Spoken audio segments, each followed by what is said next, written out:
Alright, so we should be recording. Yo guys, what's up? Pallytime215 here. It's been a while since I've made a Paladin video, especially a PvP guide video. So I'm going to try to take this kind of slow. Haven't really thought out too well what I'm going to talk about in this video as far as the linguistics are concerned, but I definitely have prepared quite a bit to show and discuss. Hopefully I'll get back into the swing of things, and there won't be too many pauses in this video. But basically what's been going on with me is I could never get Hand of Rag to drop. Like, ever. And I ended up getting so sick and tired of it that I just ended up quitting World of Warcraft and deciding that I would not start playing Classic again until a fresh Classic server came out. Which, of course, they haven't announced yet, so that's kind of fun. But since I've been away from Classic World of Warcraft for a couple months now, I've had some time to do some theory crafting and to do some research and to actually look into things. Like, basically, I've had time to take all the data and information and everything that I've learned in my experiences and really try to congeal and assess them. And since I've done that over the past couple of months, I'm going to try to convey basically everything that I've learned and in general where I'm at now in my thinking process and concerns with Classic WoW Paladin in general. So the first thing that struck me and kind of crushed my soul in Classic WoW was the gearing progression path. So when I decided I was going to do a Holy Reckoning Paladin, my first strategy, my battle plan was basically, I'm going to try to get Hand of Rag, and I'm going to go full tier 2. And if I can't get a Hand of Rag, then I'll get a not a Deathbringer, a Blood Drinker from AQ40 because it has 100% spell power ratio. Turns out that the Blood Drinker from AQ40 does not have a 100% spell power ratio, which is a little soul crushing since I can never get a Hand of Rag to drop. I've never seen the eye, people. I've killed Ragnaros maybe like 50, 60 times or some crap like that. I've never even seen an eye. So it wasn't like, yeah, it's disgusting. Anyways, what crushed me, though, pretty badly was I didn't take into account... How do I put this? I thought the phases would be longer, and I didn't take into account just how long it would take to get full Tier 2. And I ended up getting full Tier 2 maybe like 2 or 3 weeks before AQ40 came out. And that wasn't really enough time for me to have a lot of fun with my gear, and it kind of pissed me off. But that and a few other things sent me back to the drawing board. One sec, I'm going to take a drink of water. However, on the bright side, a few things kind of blew my dick off in concerns with Paladin and gearing and all that kind of stuff. Not so much in the mechanics, but in the gearing. And the first thing we're going to talk about today, which is, I think, the biggest deal, is Thick Obsidian Breastplate here. So for those of you who can't see it, it says, Equip. When struck by a non-periodic damage spell, you have a 30% chance of getting a 6-second spell shield that absorbs between 300 to 500 of that school of damage.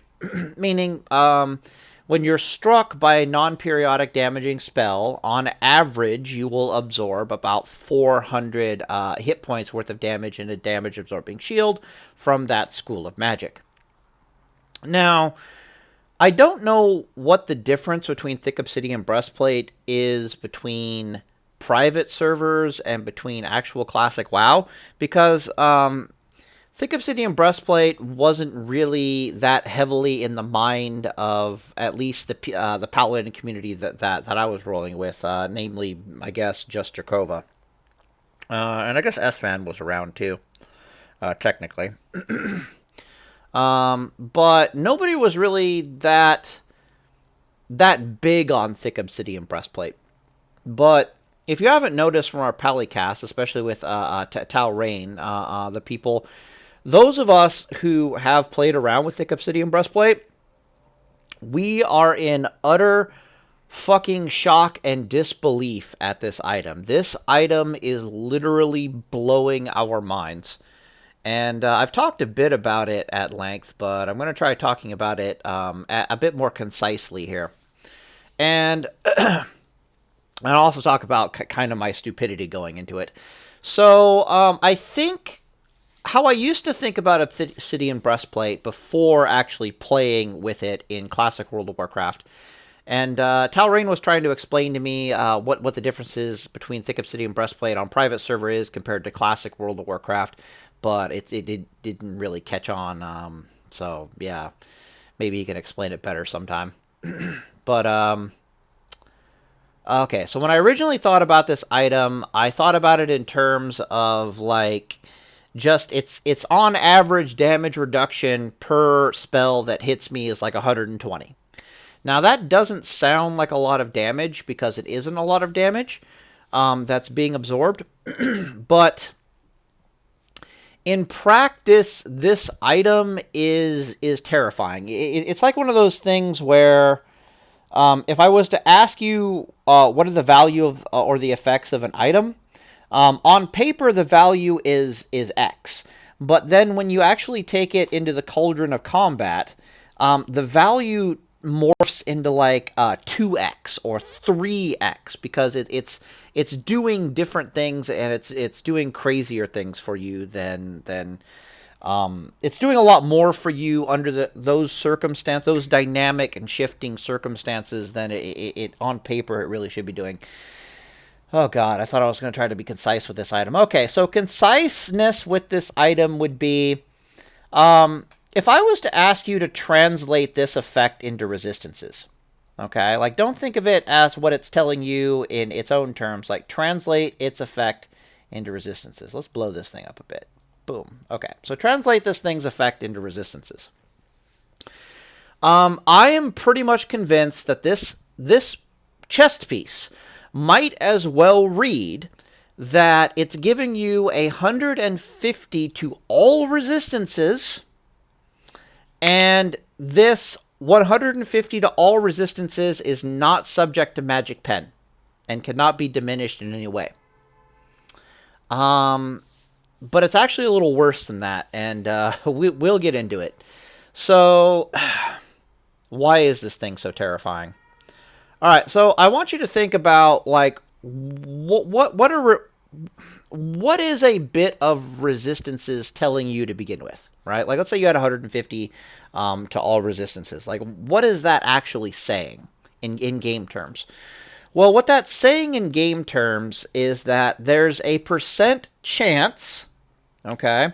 There's a variable chance that you reduce incoming damage by a percent amount, but that percent amount also varies.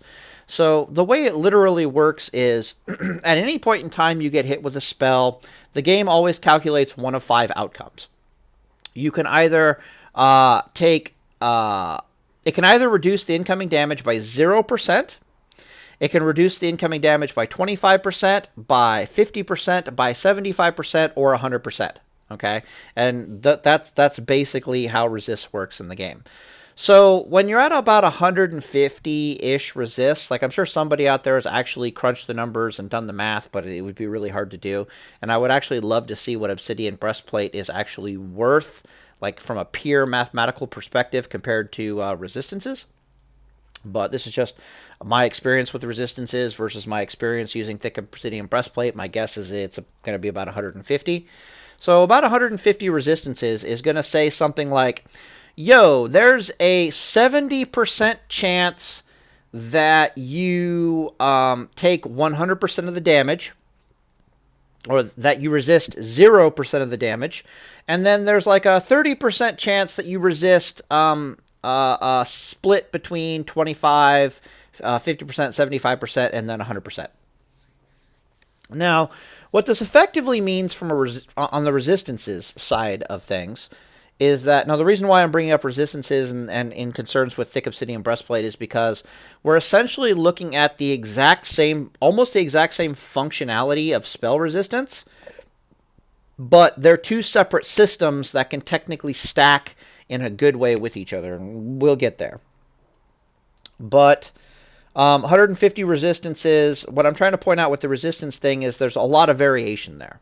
So there's not only is there a chance that nothing happens, which thick obsidian breastplate has as well, there's also, when something does happen in your favor with your resistances, the variance is between 25% and 100%.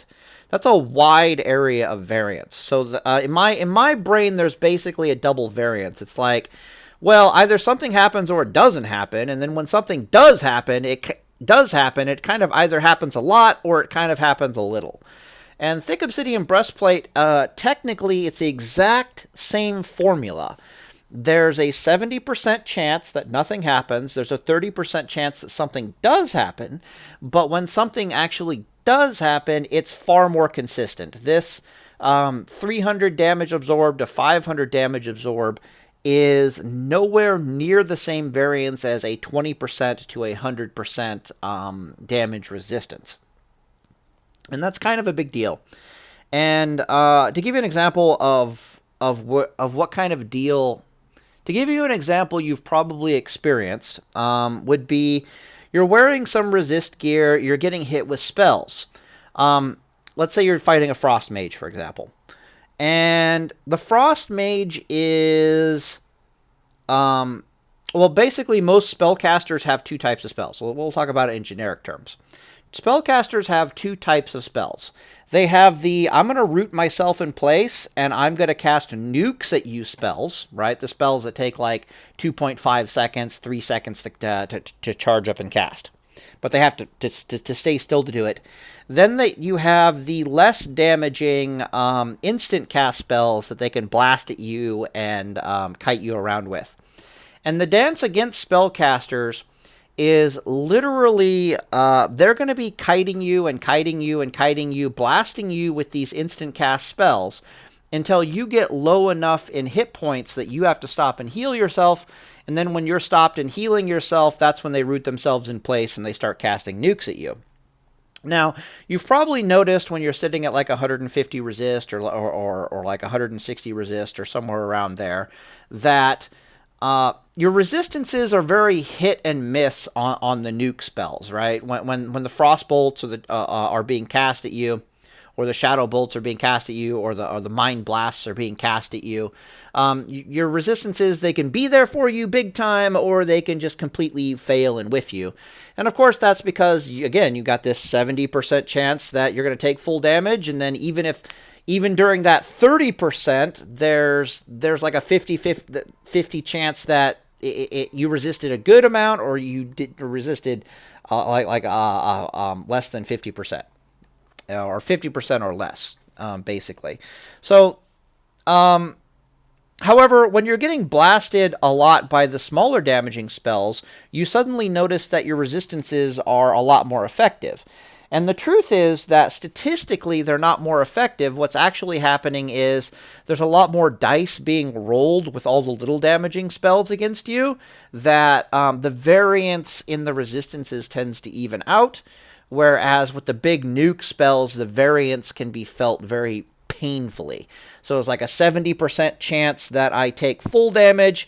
Then there's like a 12% chance that I take 25 or only resist 25% of the damage. And then I'm looking at maybe like a 22% chance that I get a nice solid resist effect. And that's just not good, is basically what I'm saying. Don't get me wrong. Resistances are freaking amazing on a paladin. But the point I'm trying to make here is that thick obsidian breastplate is actually, it's giving us an almost identical effect to having a rather large chunk of resistances. And on top of that, it's coming with the beneficial bonus that thick obsidian breastplate is not it's not as variance oriented, is basically what I'm trying to say. So rather than it being a 70%, a 30% chance that I get a beneficial effect, and then the beneficial effect may or may not be good, 30% of the time, I'm guaranteed to get a pretty goddamn good beneficial effect out of Thick Obsidian Breastplate. That's not to say it's better than Resistances. I'm just saying that it operates on a slightly different system than Resistances. Furthermore, Thick Obsidian Breastplate is giving you a flat damage reduction amount. Okay? Unlike Resistances, which is giving you a percent damage reduction amount. This is one of the major components that makes this item broken as fuck. And just so we're clear on the level of brokenness that I'm considering Thick Obsidian Breastplate to actually be these days. You guys probably know this, but there's that one shape-shifting Druid Helm. It's like a level, I think it's like a level 41 or something, Druid Helm, that gives the Druid like 40 energy or something every time they shapeshift. And when the shape-shifting Feral Druid combat rotation was discovered, they ended up going and doing the math. Is this? Yeah. Weird. All right. They ended up going and doing the math on that item, and what they basically discovered is this level 41 item from Vanilla is BIS for Druid until halfway through the third expansion, until halfway through Wrath of the fucking Lich King is the only time you consider getting rid of this item. Meaning that even though the item level is probably like 47 or something, in reality, the item level might as well be like 300 or some crap like that. It's ridiculously overpowered, that item, because things that say things like this are not exactly balanced. And what I'm about to describe with why I think that what this is saying right here is complete and utter bullshit is in the same vein. It's in the same vein of this item is probably about 150-ish item level. The item level here is not what it says in game. I would estimate it's like 150, 160%, 160 item level. This thing is not fucking around. And one of the main reasons why it's not screwing around is because it's giving you a flat damage amount. So again, back to how spellcaster combat typically works. Going between our X on paper to our times 2X in combat. Well, how combats typically work against spellcasters is they're kiting you and hitting you with these instant cast spells, which typically do a little over 500 damage every time they hit you with it. Somewhere around 500 damage every time they're blasting you with these instant damage spells. And they keep running around kiting you with these instant damage spells until you have to stop and heal yourself, and then they bring out the big guns. On top of that, they're probably like throwing grenades or using Goblin Mortar on you, getting those stuns off to stop your heals, and then they're looking to nuke you and to force the bubble, and this is kind of how you die. This is how the combat typically goes with a spellcaster is, I'm chasing them, I'm taking damage, fuck, I have to heal, oh god, this sucks a dick, here comes the nukes, right? Thick Obsidian Breastplate, all those little tickles of damage from those instant cast spells, Thick Obsidian Breastplate all but laughs at those little tickles of spell damage. And what's even nicer about it is the absorb amount is not enough to deny you things like eye for an eye, or to deny you things like gaining reckoning charges if those spells actually crit, which is really kind of interesting. Other weird things that I think I've seen, but don't quote me on this, are to notice it says when struck by a non-periodic damaging spell. Like, when struck. This is not saying when you take damage. And I swear to God, I've seen it happen that I've gotten hit by, like, what was it that happened? It was like, yeah. So what ended up happening was, it was like I got hit with a shadow bolt. I fully resisted the shadow bolt, But since it's not on take damage, it's on struck, I got the shadow, my Obsidian, thick Obsidian Breastplate procced anyways. I could be mental. I could be crazy. I don't have proof of this. I don't really care to go pay my subscription fee again and go test it. But I swear to God, I've seen something like that, but I could just be off my rocker. So anyways, because game-wise, the spell has to strike you, and then it has to calculate that, oh, in fact, it got fully resisted, so it does no damage. This effect is based upon being struck, not based upon being damaged, so I think I've seen something like that. Anyways, this item, it essentially makes it mana inefficient as a motherfucker for your opponent to cast instant cast spells against you during that kiting portion of fighting most spellcasters. It's think of Obsidian. This thing is borderline healing you, and I know that sounds dumb because technically you're taking damage from all the instant cast damaging spells, but number one, you're virtually guaranteed that when you finally decide to stop and heal yourself, you've actually got a damage-absorbing shield. So, a lot of time, I don't... No, that's probably a bad example of the bullshit. I'm picking a minor example over much bigger ones. Alright, so much bigger ones would be... a lot of spellcasts... Okay, so there's two types of spellcaster fight you're going to find yourself in as a paladin. And often they transition from one to the other based upon the mana levels of your opponent. So those two types of combat are either your opponent has sufficient mana and is going to put together they're going to attempt to put together a kill combo on you. Usually using their grenades and like their goblin mortars and whatever other stuns that they can muster. And they're going to root themselves into place and they're going to try to nuke you. And that nuke is almost always based upon one of their charge up spells. I root myself in place, I charge it up, and I hit you with it, followed immediately by an instant cast spell. So a classic example would be Chain Lightning into Earthshock, or Frost Bolt into Fire Blast. That would be a mage. Warlocks, they don't really have too many instant cast spells, but I guess they can pull off some stuff.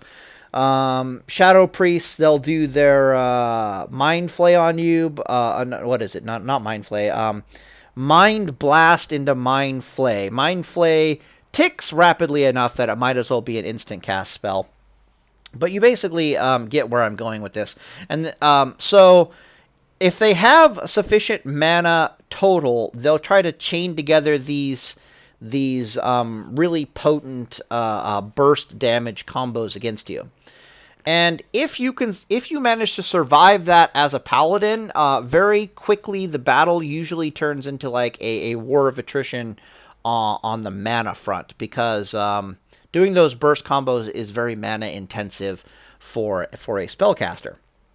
Now, to supplement this, since spellcasters, paladins don't die for shit, again, they typically go through that kiting process where they're going to hit you with some instant cast spells. They're going to kite you a little bit. They're going to get you a little low. They're going to get you to about 70% life. You're going to be at 70% life. You're going to be like, I'm going to need to heal myself. You start going for the heal, out comes their grenade, and then they go into that wombo combo. And a lot of times you'll survive it at 70% life. If you let yourself get too low in life, it can get more risky. 60% life is kind of risky. Depends on the class you're fighting, blah, blah, blah, blah, blah. The point I'm trying to make here is that these kill combos that the opposing class can string together usually cost them about a third of their mana bar. It costs them about a third of their mana bar to put enough pressure on a paladin in a short space and time with their spell casts to threaten a kill, and to either get the kill with some good RNG or to force the bubble out of the paladin, rinse, and repeat.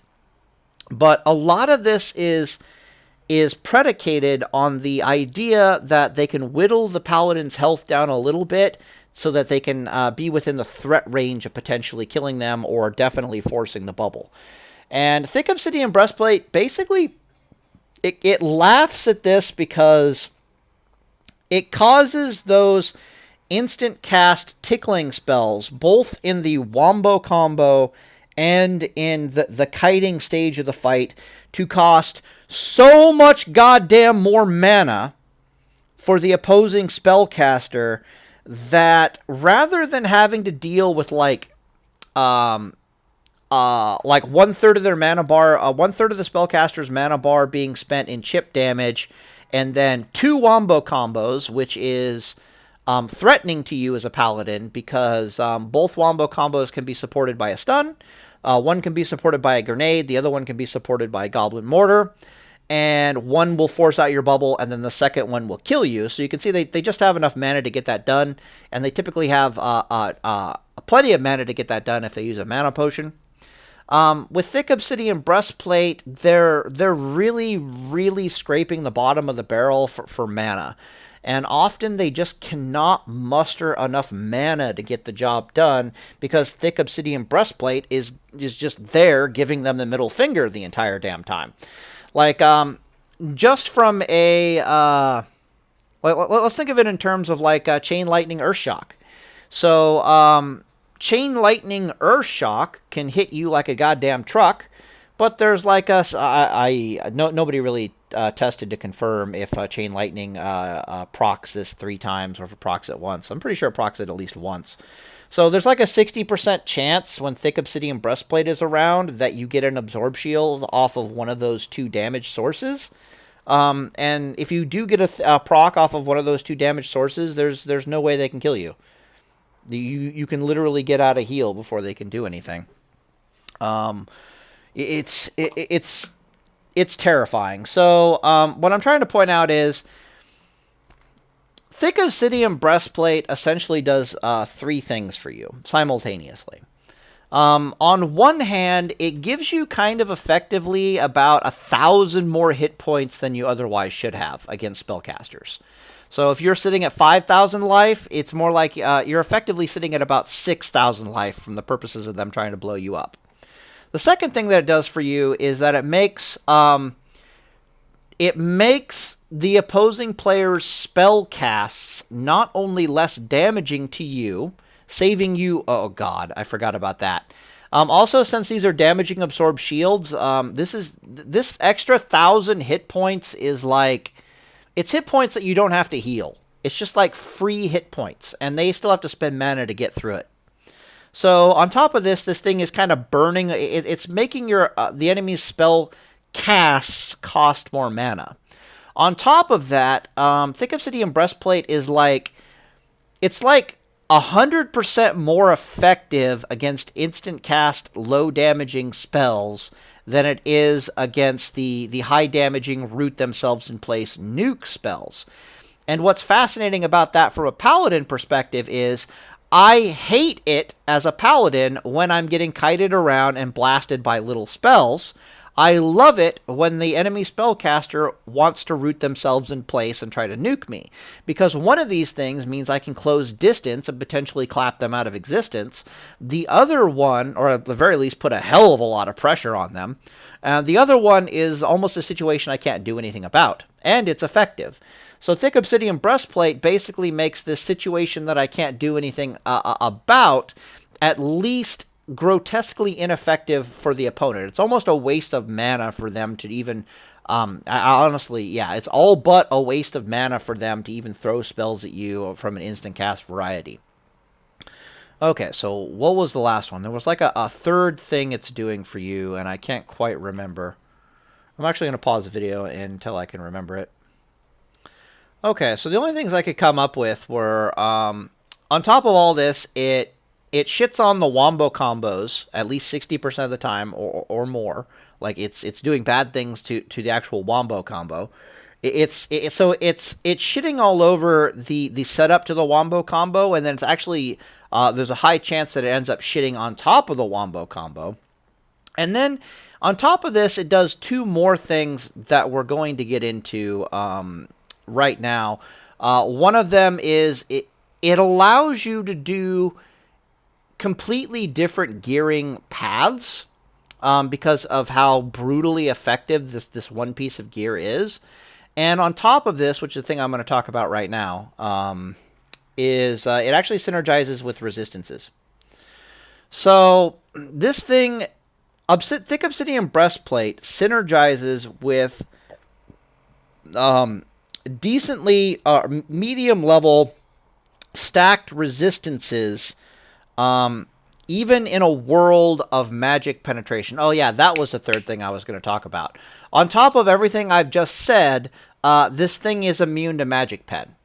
So your opponent could have literally infinite magic pen, and a Thick Obsidian Breastplate is still going to operate as if you had 150 resistance. Go fuck yourself. So this thing is just disgusting. So on top of that, if your enemy doesn't have a magic pen, or your enemy has low magic pen, or, as we're going to see in a second, you decide to opt for gearing paths where you actually have a considerable amount of resistances on top of Thick Obsidian Breastplate, resistances actually stack in a compounding and terrifying way with Thick Obsidian Breastplate. A lot of you guys have probably played League of Legends, and you'll know, like, if you ever played a hero in League of Legends that gets like little shields, like either Udyr or whoever, Malphite, the rock guy, or Shin, old Shin. I don't know how new Shin works. But a lot of the heroes in that game, they'll get little temporary damage absorbed shields. And when you start getting resistances or armor in that game on top of these little damage absorbing shields, suddenly the resistances that you have are affecting the absorb of the damage absorbing shield, which has a synergizing effect, and these things become tanky fucking assholes. The exact same thing works with Thick Obsidian Breastplate. So back to our 150 resistance example. So let's say you had Thick Obsidian Breastplate and you had 150 resistance. And as we're going to see over here when I show you the gearing that I've got planned, you can see I'm sitting at like 100 and with fire resistance aura. This gear here has me at almost 5,000 hit points with like 180 fire resist.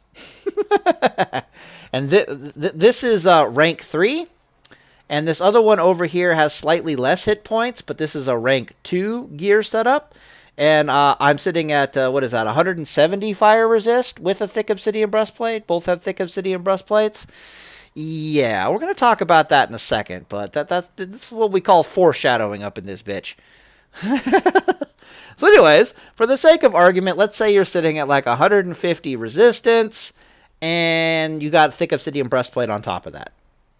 Well, the way things work now is, and this is where that you're struck in combat, and therefore I have a chance to proc anyways, even if I get fully resisted, comes into effect. The way the math works now is you got two separate systems that are actually positively synergizing with each other that any spell that hits you has to try to overcome. So the first thing that happens is the game will check that 70% chance that you take 100% spell damage, and then there's a 30% chance that you resist between 25 to 100% of the spell. Let me make sure I'm still recording and not talking to the void. Okay, 30% of the spell. So something might happen, something might not happen, something might happen substantially, bleh, right? But then, even if nothing happens, then Thick Obsidian Breastplate gets to chime in on the thing, and he'll say, hey, I have a 30% chance that something decent happens, like not even highly variant. And the point is, the two of these put together basically counter the variance. And we're going to see that when I start talking about what I've learned about Edward the Odd over here. Edward the Odd has a very similar effect with like your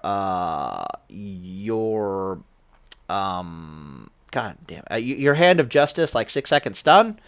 So in a lot of times in fights, I'm relying heavily on my 6-second stun to heal off of it. And if I don't get the 6-second stun, what'll often happen is that's when I have to use like a healing potion or a whipper root tuber, or I start having to bubble. Like, it's bad things if they resist your stun, right? Well, Edward the Odd comes in, and Edward the Odd is kind of in the situation where he's like, I might proc, I might not proc. Hey, when I do proc, you're going to heal for like 3,000 hit points, but it might happen, it might not happen. But when I combine the two together, and I'm in a situation where it's like, either my Edward the Odd procs, in which case I can heal off the Edward the Odd and I don't have to throw the stun, or I don't get an Edward the Odd proc heal, but I throw the stun and I get the stun and I can heal off the stun. One of those two happen. Having both of those in play with their variances basically makes it so that it's a very rare indeed that something doesn't proc in my favor between those two items, right? So the two of them together basically eliminate a hell of a lot of the variance out of the equation. And I'm a huge fan of Edward the Odd, because when Edward the Odd procs and I get the heal off of Edward the Odd, next thing I know, rather than having to use a 6-second stun defensively, I suddenly have the option to use a 6-second stun offensively. And when you read Edward the Odd more like a, yeah, heal yourself for like chance on hit, heal yourself for 3,000 hit points, and stun your target for 6 seconds. That's pretty fucking awesome. But we'll get to why I think Edward the Odd is a pimp hand in a bit. Back to Thick Obsidian Breastplate. So, again, the problem with Thick Obsidian Breastplate on its own, even though it's absolutely amazing, and using the term "the problem" is inaccurate, because Thick Obsidian Breastplate is just amazing. Like, there's no real problem here. But one of its major issues is that it is a 30% chance to proc, which means there's a 70% chance that it doesn't proc. One of the major issues with having a decent amount of resistance, on top of the fact that people can stack pen gear and Eye of Mobs and all that kind of stuff, is that there's a chance that nothing happens. In practice, there's a pretty good chance that nothing happens, because even when something does happen, there's a chance that it's a low result. You put these two together and they start not giving a shit, right? They start being like, 50% of the time, we're God mode. 50% of the time, something terrifying is going to happen. Not even like 50% of the time, something decent might happen. Nah, 50% of the time, something terrifying happens. And the reason why 50% of the time something terrifying happens is these absorbs are subject to the resistances. So what this means is, if I have like a 500 absorb shield on me, on average it's going to be 400. We'll say 400. If I have a 400 absorb shield that procs, the next spell that comes in, it could get resisted by like 50% damage. And then it has to go through the damn absorb shield. So a Frostbolt might come in. The Frostbolt might actually try to hit me for like 3,000 frost damage critical. But then I resist like 50% of it. So now it's only a 1,500, and then I'm shaving off like another 500 from it, so it ends up hitting me for like 1,000. And I'm going to be over there in utter shock going, oh my god, I just get hit for 1,000 through a Thick Obsidian Breastplate proc? Meanwhile, the Frost Mage is in horror, because he's got the big 1,000 crit just popped above his screen. He's like, what the fuck is this shit? So anyways, the fact that the Absorb Shield is subject to the damage reduction of the resistances is pretty terrifying. The fact that the two of them can synergize together, both when they both proc together or when one fails to proc but the other one backs him up, makes Thick Obsidian Breastplate on top of some resistances kind of terrifying, even with pen gear in the equation. And you're going to see this when I start showing you these gear planners over here. And this goes back to, so one of the things I first wanted to talk about is, if you recall, at the beginning of this video, I talked about one of the major things that I learned. There's a few major things that I learned. One was my gear progression was dog shit, and I had a pretty shitty roller coaster ride in my gearing. And the final performance of what I was able to put together in Tier 2 was decent. I had a lot of fun with it. But because I wasn't able to get a two-hander, things didn't go very well. They're just unlucky on my part in that, honestly. But my experience in trying to get Tier 2 alone, the amount of months that it took, was just a really bad experience, and it made me look for different gearing options, which is the following is basically my magnum opus. So this gearing path here starts us out with basically we're using rank gear here, and the reason why we're using rank gear is because if Thick Obsidian Breastplate really is as good as I'm trying to tell you that it is, and it's really as good as I'm pretty sure Towel Rain will also tell you that it is, there's really only two gear sets that play well around Thick Obsidian Breastplate, and that is either your rank gear or tier 2. And the reason why Avengers doesn't play well, and the reason why technically Redemption can play around Thick Obsidian Breastplate because of the ring. So that's a thing. Oh god, if you really want to never ever fucking die, Jesus Christ.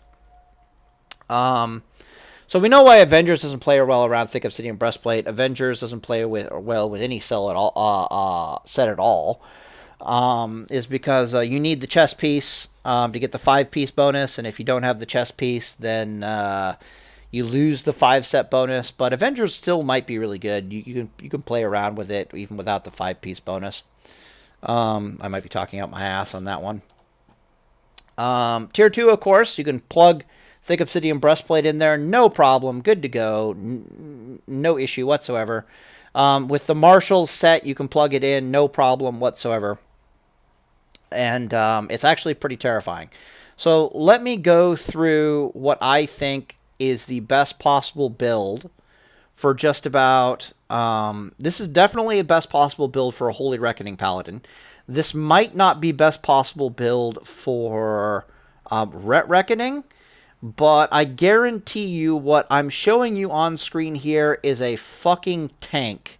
This thing is a monstrosity of PvP combat. This thing isn't like... What I'm showing you here is almost nothing like I've shown you before as far as gear-wise is concerned. If you know what I'm showing you when I'm done talking, this thing is... It's an unkillable tanking turd that has the potential to obliterate your ass out of existence, because it actually is rocking a fair bit amount of critical strike. At about 13% critical strike, this thing has enough variance to actually start popping people out of existence. Maybe I should talk about my experience with Tier 2. Like I said, my articulated... My wording on this was not prepared too well ahead of time. So what I found with my spell power Tier 2 Paladin build, this has very low spell power. So my Tier 2 spell power Paladin is still a really good Paladin. It would have been much better if I had managed to get a 2-handed weapon worth a damn, but I never did. That build had about 200, 270, I think somewhere around there spell power, and it was a monster. But my experience with the Tier 2 Paladin spell power style was that with a Thick Obsidian Breastplate, I couldn't die. Like, I would be dueling people for like 10 minutes or so until the timer would run out. My average duels with mages of any type with Thick Obsidian Breastplate, even without a Hand of Rag, and what I'm about to show you that's utterly disgusting here, was like 8 minutes. I would have 8-minute duels with mages in Tier 2 in Phase 5. Like, something... it wouldn't die. The Tier 2 wouldn't die. But what I also discovered with Tier 2 was that I couldn't quite kill people. Like, I could maul the shit out of them and send them fleeing for the hills, but I couldn't quite kill them.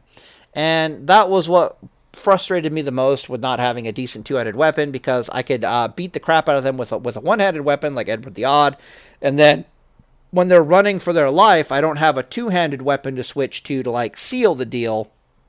Instead, I got nothing. I just have to keep beating on them with a one-handed weapon and hope for procs, and it wasn't a very good experience. But point being is that Tier 2 with Thick Obsidian Breastplate, I will sing that that build's durability to the high heavens as Holy Reckoning. It was just survivability wise, it was absolutely fucking terrifying.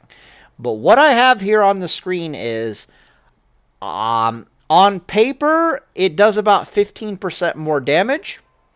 In practice, what I have on the screen here is probably about 2 to 3 times more lethal than my tier 2 paladin build in the past. And the reason that it has to deal with this is this crit. So my tier 2 build only had about 5% crit. I think it was about 6% crit. So this is about 13% critical strike chance.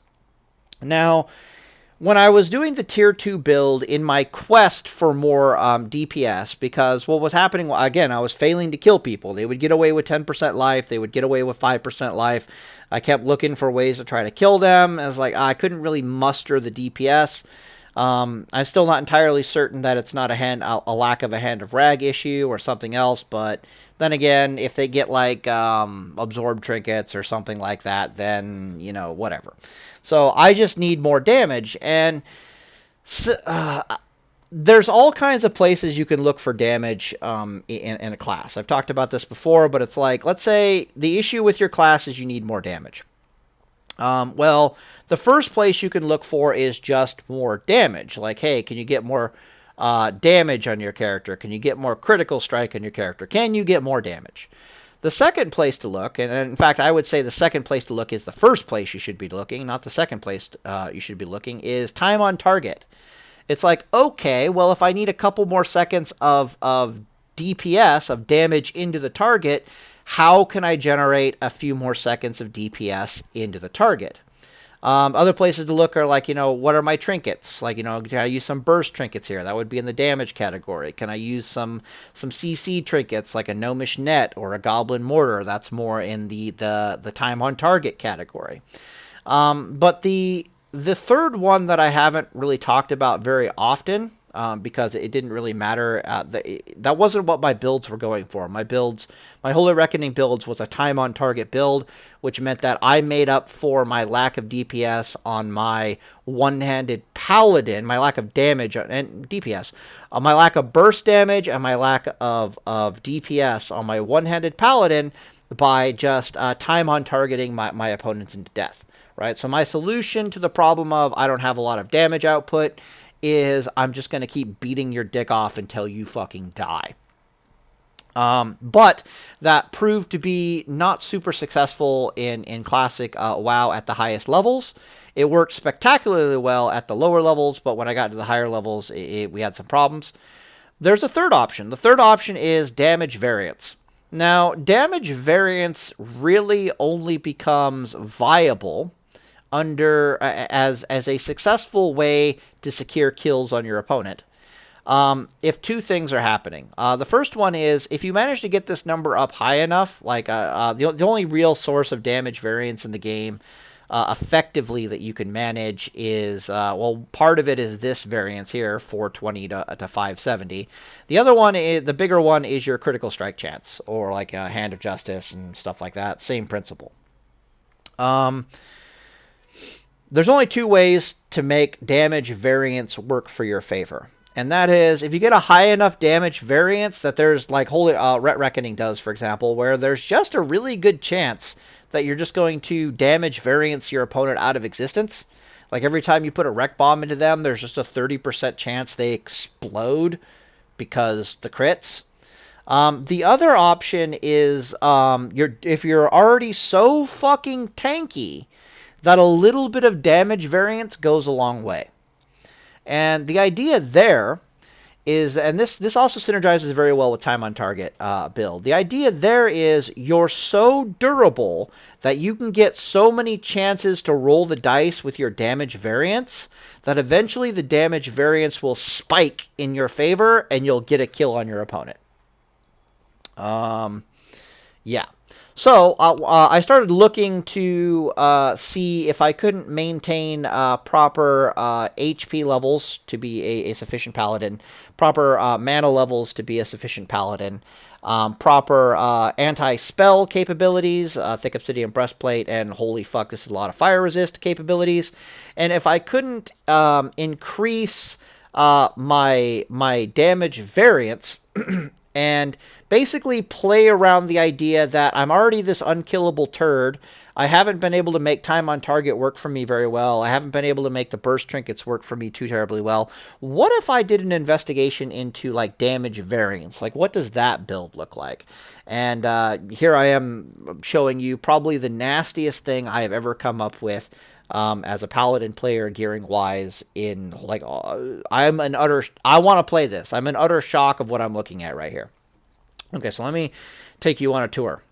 Since it might be hard for you to see. This build, this is a rank 13 build. Keep in mind there's a rank 12 build version of this. And when I told you that the gearing path out of to get my tier 2 was painful, this gearing path, since it does technically end at rank 12, and but you can go up to rank 13. This gearing path is amazing. So this gear that you're seeing right here is rank 10 gear, mostly. What did I do here? Oh, right. I need to switch out to the hit points. Boom and boom. Okay. So, well, first I guess we'll start with the tour. We'll start with the gearing path. So this, let me double check. Well, yeah, except for the trinkets. Ignore the trinkets. Which don't really matter for the stats. This is a phase 2 rank, I think 10? Yeah. This is a phase 2 rank 10 paladin that we're looking at right here. This paladin has 134 spell power. It's got over 5% melee hit. It's got 10% crit. It's got 4,700 hit points. Let me check the holy. Yeah, wow. Okay. So it's got complete dog shit as far as mana is concerned. It's got 3,600 HP, which is on the low end, but it's still serviceable for phase 2. But 5,750 hit points for phase 2 is a lot of goddamn hit points for phase 2. You have somewhat serviceable mana levels. You might have to be a little bit mana conscious, but you can definitely work around that. Melee crit is decent. You're doing 130 DPS, 130.4 DPS. Keep in mind when we go up to rank 13 gear, I've only gained like 3.5 DPS. Not even that, like 3 DPS. So your DPS is almost identical to being in the rank 10 gear. The difference is like 3% crit. And a bunch of resistances and hit points. Your fire resist is actually pretty decent at 67 base. Based upon what we're going to be talking about here in a second and why you could mess around with the end chance and pop yourself up to like 167 fire resist. But you drop down to like 4,551 hit points, which is still very good for the phase. Like, these are actually break-off points. Like, 5,700 hit points in phase 2 is basically over 5,000 hit points in any other phase. And 4,551 hit points is like the low end of the break point. Like, when I get over 4,400 hit points in phase 2, that's when I feel I've hit the break point. Ideally, I want to get over 4,500 hit points. If I get over 4,500 hit points, I'm happy as a clam. But this is just disgusting. So already I'm showing you that your gearing path for we're taking you on the tour, right? So gearing path, your first start is you just get like rank 10 gear, and you're already potentially a fucking monster. Hopefully you have a hand of rag. Maybe you don't have a hand of rag. You work with whatever you got. If you don't have a hand of rag, you use unstoppable force, and unstoppable force is probably pretty pimp. Let's see here. Force, because it's got stats. Yeah, you're already kind of, let's get the hit points in. I want to see. Yeah, you're close to 4,800 hit points. Your DPS, you've lost quite a bit of DPS because you don't have a hand of rag. But you're still fucking terrifying, even with, yeah. And none of this gear is too hard to get. Like most of it's rank gear, auction house trinket, more battleground award gear. Dragonblood cape's the only real thing that's even remotely difficult to get here. Yeah, this is amazing. So this is probably one of the better phase 2 builds, gear sets you can possibly have. But let's move on to the rank 12. Okay, so rank 12 is just to prove it's rank 12. Yeah, martial boots, martial glove, martial leg pieces. So we got the 3-set bonus. So our Hammer of Justice is now like 35 seconds, or it's reduced by 10 seconds based upon your build. We got actually, I want to take you. I just want to show you that the major difference between the rank 13 and the rank 12 is almost nothing. So the rank 13, you gain, what is that? You gain exactly 70 hit points. You actually lose mana. You lose a little bit of spell power. I think you lose a little MP. Yeah, you lose 1 MP5. Pfft. But the difference is like 1% crit. Like if I go over here, it's like 133.4, and then over here it's like 133.7. But the major difference is you lose. There's that 1% critical strike difference. Is the difference between and 70 hit points is the difference between rank 12 and rank 13, meaning that and there's a 10 fire resist difference. That's also kind of a big deal in my book. So to go from rank 12 to rank 13, you gain almost nothing. You gain literally 70 hit points, 1% crit, and 5 to fire resistance. Like to a guy like me, that's enough for me to go for rank 13. But if you're not a madman or you don't have the time, everybody and their dog tells me that rank 12 is easily doable and very possible, even if you're basically a not a very serious PvPer. What else is there? Well, I guess, yeah, technically Drakova got rank 12, and he didn't do it very seriously, so rank 12. Yeah, and since the progression path is between rank 10, which is beast mode gear for its phase, into rank 12, which you might as well sit on, and then you can decide whether or not you want to go for rank 13. Let me just describe to you the horror of what we're looking at.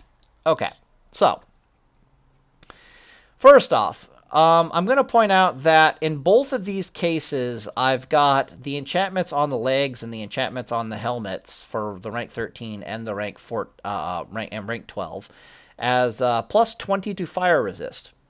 Now, you could swap that out for plus 200 resistances rather than plus 40 fire resist. But since I'm already sitting at over 4,900 hit points, with a thick Obsidian breastplate, I don't really give a shit. Like, statistically, remember what I said, thick Obsidian breastplate might as well, for the purposes of trying to blow you the fuck up from a spellcaster perspective, it might as well be telling you that you have an extra 1,000 hit points. So this character here might as well be sitting at 6,000 effective hit points for all extents and purposes. With a thick Obsidian breastplate, and 4,000, almost 5,000 hit points, I'm comfy as a motherfucker. So to give you an example, I think my tier 2 paladin build had almost exactly the same amount of hit points. Like I was just shy of 5,000 and a thick Obsidian breastplate. And I have plenty of experience that tells me that I'm virtually unkillable under these conditions. The major difference is I have 120 base fucking fire resist. Looks like, let me fix something here real fast. Yeah, okay. I have 120 base fire resist. Yeah. Which means that if I chill out in a fire resist aura, I'm going to have 180 fire resistance. Let's talk about Magic Pen and the effects of magic penetration at 180 fire resist versus this is why Hand of Rag is actually such a big deal to this build. It's because it does give you plus 30 to fire resist. And yes, I have chosen the weapon enchantment to be plus 25 agility in both these cases because it gives me like an extra I think it gives me like extra almost 1.3 a critical strike chance, and I'm not entirely Nobody ever explained to me how Crusader works in the Wreck Bomb, so I'm not entirely sure if Crusader is better in the Wreck Bomb, or if I wanted to do that variance play that I was talking about with the durability combined with the variance, and then that's how I kill people. Is I just put Wreck Bomb after Wreck Bomb after Wreck Bomb into them, and then eventually the variance spikes in my favor and they explode. I haven't really decided on the weapon enchantment yet, but just for a tour, I decided to go with just probably the simplest version possible. Also, not entirely sure if I don't want icy weapon enchant on Hand of Rag, but this is definitely a Holy Reckoning perspective. If you were like a Deep Ret Paladin or a Ret Reckoning Paladin, you'd probably be like, Crusader, what the fuck are you talking about? But from a Holy Reckoning perspective, I potentially just want... I want to try to end my opponent in a single Wreck Bomb. But we'll see. We'll see. Anyway, so let's talk about Magic Pen. So, come Phase 5, which is when Thick Obsidian Breastplate comes out. So, keep in mind that before Phase 5, you won't have access to Thick Obsidian Breastplate, but you'll have access to other, probably better statted gear. But your opponent... My point is... You'll have, let's actually swap it out here. Let's go Judgment. So Judgment Breastplate, I think, has fire resist. Yeah, you do. Oh, look at you. You're so cute. Okay, so if I had a Judgment Breastplate by comparison, you can see that we're now almost 5,000 hit points. This would be a Phase 3 build by comparison. You could swap out the Ring of the Bronze Dragonflight for Don Julio's. It basically does the exact same thing practically. Gives you that increased chance to hit, gives you some stamina, and then critical strike chance. But yeah, you can see that we're sitting at 5,000 hit points. We're going to be at 190 fucking fire resist without penetration even being in the game. Holy shit. Or we can go with what I was showing you before, which is... Alright, it doesn't stick. Or we can go with the Phase 5 build by comparison. Are these out before Phase 5? Yeah, I think they are. Huh. Right, but the fire resist enchanted cloak I don't think is out until Phase 5. Am I wrong? No, I'm right about that. Okay. So you wouldn't actually have 190 fire resist. You'd still be sitting at about 180, give or take. Okay, so it's 180 fire resist either way. Anyways, what was I talking about? Right. So... in a world without Magic Pen, having these combat stats along with 180 fire resist is pretty terrifying for reasons we're going to explain momentarily. Having Thick Obsidian Breastplate, which in my opinion is already like having 150 to all resistances that cannot be penetrated, Magic Penned away, and then on top of being able to very easily and gingerly get up to 180 fire resist without even using any trinkets for the purposes of boosting up our fire resist, is going to give people absolute fucking nightmares. So here's my current thought process. My thought process is, come Phase 5, what is the average amount of spell pen I can run into? There's basically two types of PvPers you're going to run into. You're going to run into... Actually, I'm going to take a drink real fast. Okay. So, PvPer number 1 is just... they're a pretty serious PvPer, but they're not getting all the loot in their guild basically funneled to them. They don't have, like, massive loot prio. They're not a cuck, basically. And when you run into one of these guys in Phase 5, at most... they're going to have about 60 Magic Pen, and that's assuming they're wearing their Magic Pen gear to take you on.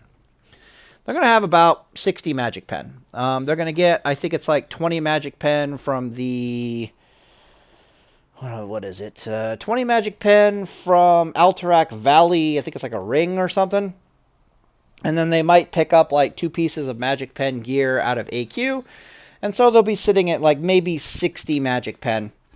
And on top of that, so 60 Magic Pen means you're going to have about 100, rather than being at 180 fire resistance, you're going to have a 120 fire resistance on top of a Thick Obsidian Breastplate. I 120 fire resist on top of a thick Obsidian breastplate with almost 5,000 hit points is that's not all with over 4,900 hit points is insane. And the main reason why it's insane, I keep forgetting that I'm essentially talking about fire resist as if it was all resistances, right? Like, you guys are probably sitting there like, what the fuck good is fire resist against a Shadow Priest? What the fuck good is fire resistance against a warlock? What the fuck good is a fire resist against a mage or a shaman or anything else like that, or a rogue or whatever the hell? The answer is grenades and goblin mortar. To be perfectly honest with you, my microphone is not working. Let me pause for a second. All right, fixed it. Okay, so the answer is grenades and goblin mortar. So did I fix it? Like, what the hell? Whatever. Yeah, that's actually really pissing me off. This is like a major pet peeve of mine. Give me a... Yeah, that's really annoying. So I can like... Let me think. I can hear myself.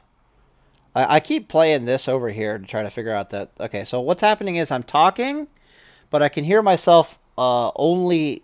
I can hear myself in my headset, but only in, like, my left ear. I can't hear myself in the right ear, and it's driving me insane. So maybe I'll just... Yeah, I'm just going to literally take off my left ear. Damn, that pisses me off. Okay, pet peeves aside. Just roll with it. Jesus. Okay, so the answer is grenades and goblin mortar. And goblin mortar has been proving itself to be the #1 PvP trinket, like... period, end of story. Its major downside is it does have a 10-minute cooldown, so there's a good chance that you'll see other kinds of trinkets. But from a things we paladins fear perspective, we fear trinkets that cause us damage, and more importantly, things that stun us. Because again, the #1 way to get the people get bubbles out of us, or they physically break melee contact with us, and they run away, or they stop our healing and then, you know, kill us or force our bubble out, is by stuns. There's no other way to get us physically off of them. Typically, they need hard CC. We either need to be sheeped, we need to be feared, or we need to be motherfucking stunned. And Goblin Mortar and Grenades are fucking amazing at this. The problem that both Goblin Mortar and Grenade has is that... both the damage they do and the stun are fire resist affected. Okay, bear with me here. I think I've talked about this before, but I'll just reiterate. What this means is that if you get hit with a grenade, the first thing that happens is the game checks to see if you 100% resist the damage. And if you 100% resist the damage, it does not proceed to check to see if you got resisted or not, because you resisted the grenade outright. If, however, you do take damage from the grenade, the next thing the game checks is, okay, you took some damage from the grenade. Does this grenade stun you? And that check is a fire resist check. On top of the fact that as a alliance player, you have like an innate 5% chance just to resist stuns, period. Like every class in the game has an innate 5% chance to resist stuns, period. So what this means is if you have high fire resist and somebody throws a grenade at you, there's actually 2 checks that need to be taken in order for you to get stunned. Okay? The first check is, did the grenade do any damage to you or not? And then the next check is, okay, are you stunned? And this is a fire resist check on top of the extra 5% chance that you have to resist the stun. The point is, when you get up to something like 120, 150, 180 fire resist, grenades start failing at a pretty goddamn prodigious rate. Like the grenades start whiffing. Like it's like 50% of the time. It feels like 50% of the time that the grenades just don't do anything. And on top of this, from a... Let me think. If you've watched my other Paladin PvP guides, like Paladin vs. Shaman, or Paladin vs. Warlock, or Paladin vs... I never made a mage guide, and I really probably should. The problem is the moment you make a mage guide... mages might start playing around it, and then it nullifies the guy. You really have to outplay a mage as a paladin 9 times out of 10.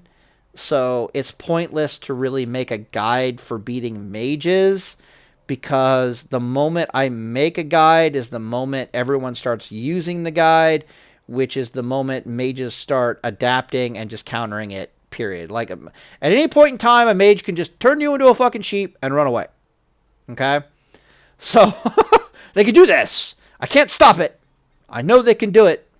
So, killing them is more of a...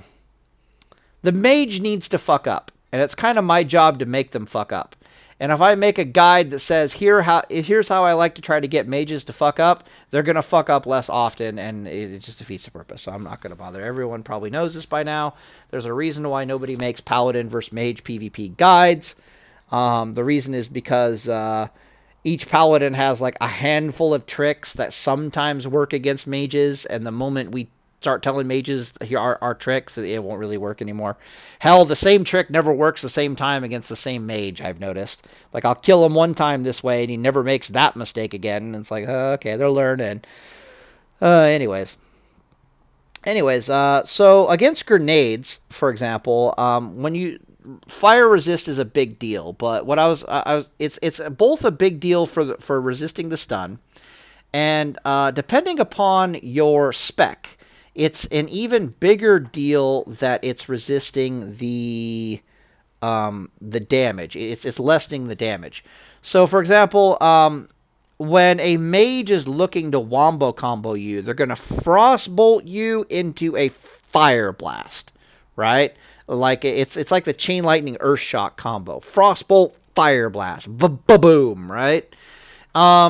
If the frostbolt is going to be affected by thick obsidian breastplate, potentially. But if it isn't affected by thick obsidian breastplate, this poor fucking fire blast... actually, it won't be affected by the thick obsidian breastplate in this example.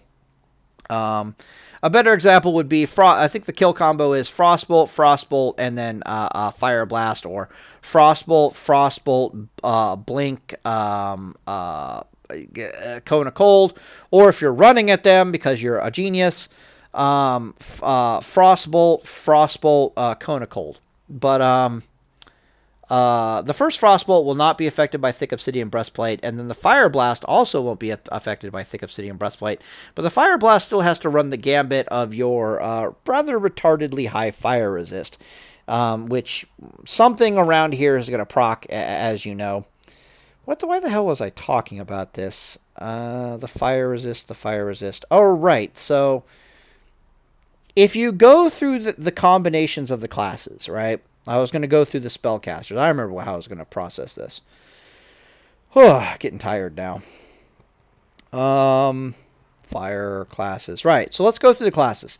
Shadow Priest, right? Shadow Priest, in theory, doesn't give a flying fuck about the fact that you're sitting at 180 fire resist. Doesn't care. He's laughing at you. He's like, why are you sitting at 180 fire resist? Shouldn't you be using shadow resist? Well, to begin with, if the Shadow Priest has 60 magic pen, right, and I decide I'm going to go plus 60 to my shadow resist aura, I'm kind of a dumbass, because I'm literally doing nothing. I might as well sit in 180 fire resist and have that reduced to an effective 120 fire resist. And the reason for this is because you may or may not have noticed this, but when Shadow Priests are trying to kill your ass, out comes the grenade, out comes the Goblin Mortar. So them killing you is literally them basically... they're mind blasting you, and they're mind flaying you, and when you stop and try to heal yourself, they're grenading you, or they're goblin mortaring you, or they're mana burning you, right? They're some combination of the two.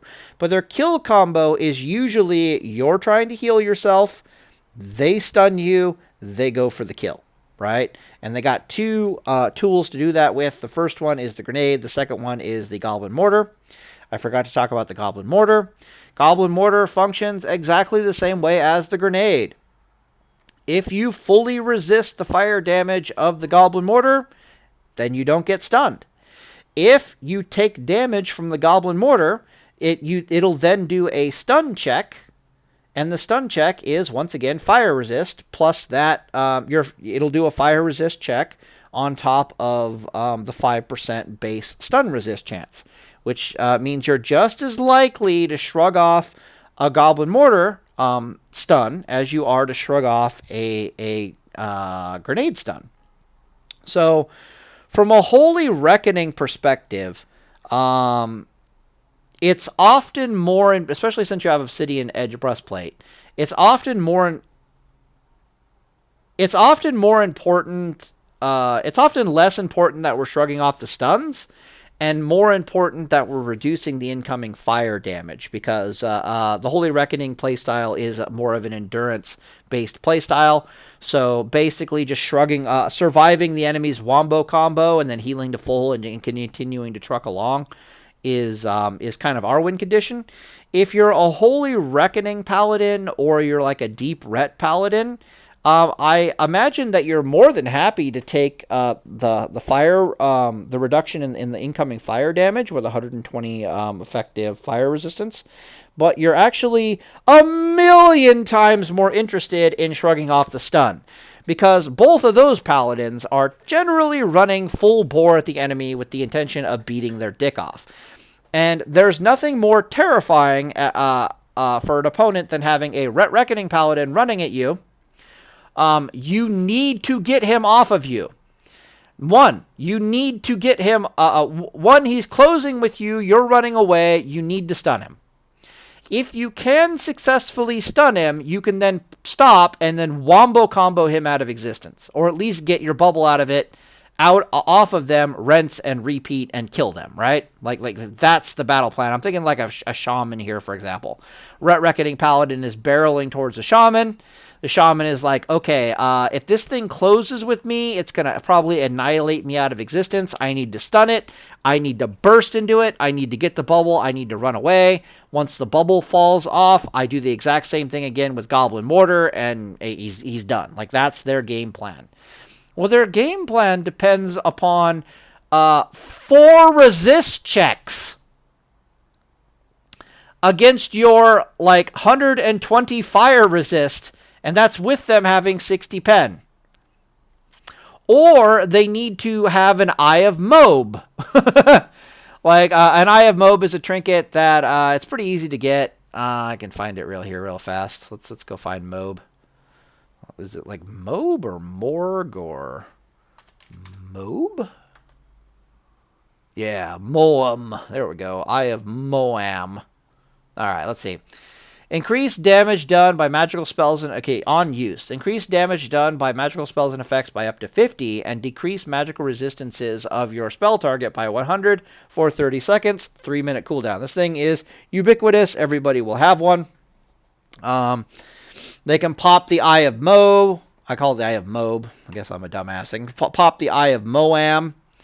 Then they'll get you down to 20 fire resist. Right? 60 plus 100, they'll get you down to about 20. Which, to be honest, you're using up a trinket slot. And this will only work for one of their stun combos, because this won't be available again until if they get the bubble out of you, then this won't be available again. Further observations are, if you get good enough at the game, there's a possibility that you can notice when they're activating an Eye of Moam, and then you just basically play around it. You're like, I'm running away now. I'm going to time that out. Thank you very much. But the point is that you're at least forcing them to use up another trinket slot in order to deal with all these damn resistances. 9 times out of 10, they won't actually be using this Eye of Moam. Let's just put something random in there. And what am I talking about? Yeah.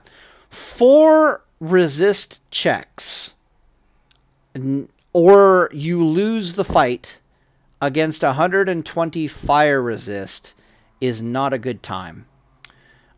If you weren't in Phase 5 and Thick Obsidian Breastplate was not around, then the situation would be that you have 180 fire resist, and your opponents need 4 resist checks to get the job done. And the story literally repeats itself across all of the spellcasting classes.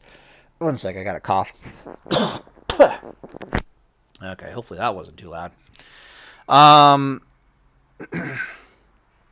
So it repeats itself with all the classes. Like you start looking at Shadow Priest, and it's like, well, Shadow Priest is gonna have a grenade and a Goblin Mortar, and in order to kill you as a Paladin, or to stop you from killing them, or to break combat with you, or they kind of need not both of those stuns, or they need the damage.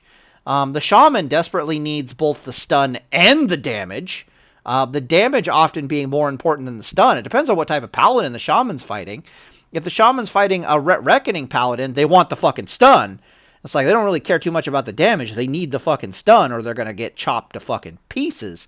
If they're fighting a Holy Reckoning Paladin, they want the damage, not so much the stun. They want the stun, but they're really more interested in the damage. And so it's just fire resistance is amazing. So, okay, so we've covered Shadow Priest, Elemental Shaman. Mages have the problem of when a mage is running around kiting you, their number one range damage spell is Fire Blast. Now, if you're sitting at 120 fire resist after pen, and you have a thick Obsidian Breastplate, a 500 to 600 damage Fire Blast every like 6 seconds ain't gonna do shit to you, and it's basically going to be a waste of their mana. And the biggest problem for a mage is mustering enough mana to deal with thick Obsidian Breastplate and like your 5,000 hit points and your ability to heal yourself. Thick Obsidian Breastplate is just a monster. It puts a massive tax on the mana of the opponent. Just trust me on this. If you don't believe me, go play test it. They're probably pretty cheap now. So the point I'm trying to make here is, imagine fighting a mage, either a fire mage or a frost mage, and their Fire Blast basically doesn't do anything. Because that's kind of the situation they're going to be finding themselves in when fighting this particular build of Paladin. Their Fire Blast literally isn't going to do shit. The only way it's going to do anything is if they activate an Eye of Moab, which again, or Mom, which again is like, it takes their mana away. or it takes a trinket away, so I'm just kind of happy either way. And Thick Obsidian Breastplate doesn't give a flying fuck about your minus 160 to your opponent's resistances.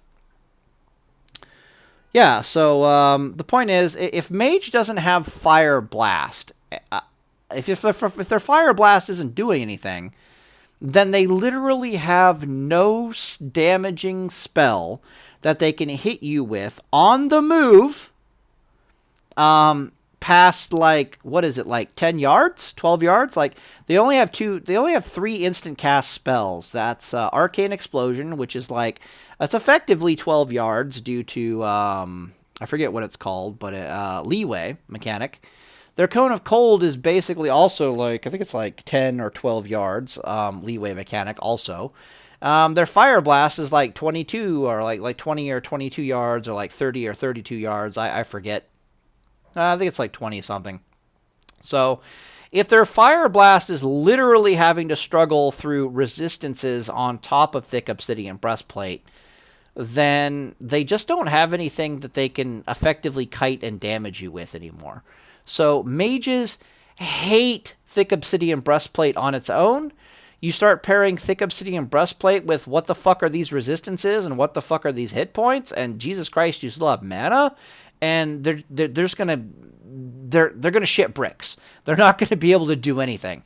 Like it's absolutely terrifying. They're gonna waste. It's gonna take like, whereas before they would spend like maybe 30% of their mana chipping you away with Fire Blast at range.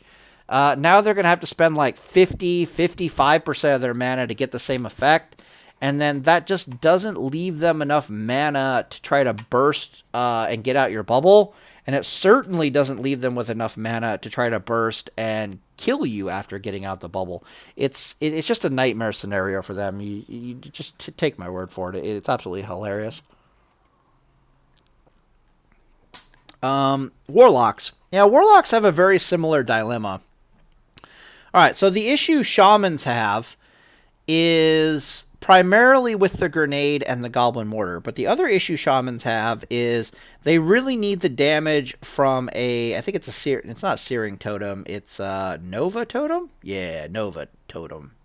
Yeah, so the fire Nova totem that they put down and the grenade.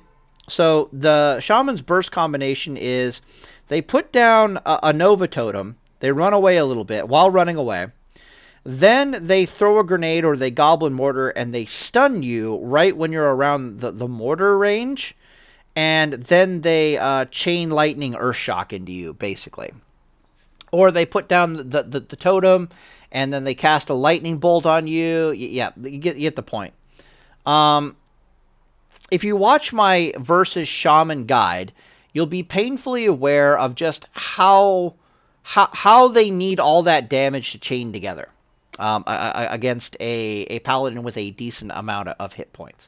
They need the stun to go off. But more importantly than the stun going off, they really, really super duper duper need the damage to get in. They need that Nova totem to cause some actual damage. They need that thorium grenade to do damage. They're not using iron grenades. They're going to throw a thorium grenade because they need that damage. They need to squeeze every ounce of damage that they can in order to threaten this paladin and force out a bubble or to pop the paladin. And thick Obsidian Breastplate and like 120 fire resist is going to give that all kinds of the middle finger. And it's just not going to happen for them. Like, you can probably just run it an Elemental Shaman, and they just can't get the job done. Thick Obsidian Breastplate is going to come in way too clutch. It's going to proc on something. It's going to give you an extra, like, 500, 600 hit points throughout that burst. The fire resist is going to shrug off something. Something's going to fail. Like, it'll shrug off, like, one of the two damage sources, probably. It'll be like, oh, well, the Nova Totem just got completely resisted, or the grenade, or both of them got resisted by, like, 25%, and you're stunned, but Thick Obsidian Breastplate comes in clutch. There's just way too much anti-magic shenanigans going on for the Shaman to handle there. All right, so Warlock. Warlocks typically cast two types of Warlocks. One of them likes to throw Shadow Bolts at you. The other type likes to throw fire at you. The one that's chucking fire at you, you're going to be very happy to have a bunch of fire resist on top of a thick obsidian breastplate. On top of that, once again, what makes the kill combo for Warlocks very much involves the use of Goblin Mortar and Thorium Grenade, both for the damage and, more importantly, for the stun. So the kill combo for almost every variant of Warlock is they're going to, and yeah, I guess I got to talk about that for a bit. The kill combo for almost every variant of Warlock. Let me take this off just in case somebody like skipped ahead and they're like, "What the hell am I looking at?" It's like Job. There we go. Jom. So the kill combo for just about every Warlock is they cast some Shadow Bolts into you until you get low life, until you're forced to try to start healing, and then they throw a grenade at you to stun you, and then they follow by more Shadow Bolts, which from their perspective, they hope it forces the bubble. Once they get the bubble out of you, then they repeat the process with Goblin Mortar, and once again, the stun comes in while you're trying to heal, and then they kill you off of the stun. So once again, they need both the stuns to come through in order to really effectively secure the heal. Well, when you're sitting at 180 or 120 fire resist after pen, that's not really happening. Like, something's gonna fail there. Like, usually what happens is either Thick Obsidian Breastplate starts proccing, and then it doesn't matter if they get off both the stuns and everything else goes perfectly for them, because Thick Obsidian Breastplate is just giving them the middle finger, and it's effectively giving you like an extra 1,200 hit points or some shit like that over the course of that effect. Or what happens is, while you're going for, this is far more common, while you're going for you stopped, you're going for a Holy Light, maybe they may or may not have had a Fellhound out to try to counterspell you. Again, you can watch my guide, but basically, the moral of the story with the Fell Hunter is if you need to heal yourself, you stun the Fell Hunter. So it's literally stun the pet and then go for the heal. And a lot of times what happens is they'll go to throw a grenade or they'll chuck a goblin mortar at you, and the stun just doesn't happen. The stun just gets completely resisted, and then they heal. And how do I put this? They need 2 stuns to threaten a kill on you. They need them. So if so much as one of them gets resisted with these 4 resist chances, if one of them gets resisted, then they're screwed. Like it's so difficult for them to get out of bubble and then affect a kill on you from that point on. It usually just it stops their aggression in their tracks. Now this is completely different than private servers. So on private servers, warlocks had a completely different kill combo. How do I put this? It's like the difference between private server experience and classic WoW experience is when the warlock fears you in classic WoW, you run away a lot faster. You gain like a 50% speed bonus or something while you're running away. And what's even worse is compared to private servers. On private servers, you would run away kind of in a straight line, but you would also start, after a set amount of distance, you'd kind of run away in like a random direction. Which since you ran away at like 100% normal movement speed, and then you kind of ran away a little bit in a random direction, the kill combo for warlocks against paladins on private servers is they fear you, and then there's like they start casting shadow bolts into you. And what they're hoping happens is the fear doesn't cause you to run out of their 30-yard range shadow bolt range.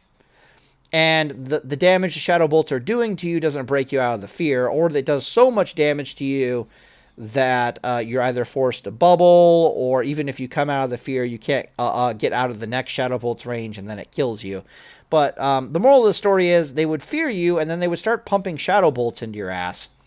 And they could get off there was like a 40% chance you wouldn't run out of the range, and they would get like 3 shadow bolts on you, and that was a potential kill combo for them, is you wouldn't run out of their shadow bolt range, and the shadow bolts would not break the fear, and so they would just keep pumping shadow bolts into you while you're running around like a headless chicken, and you would just die in the fear as a paladin.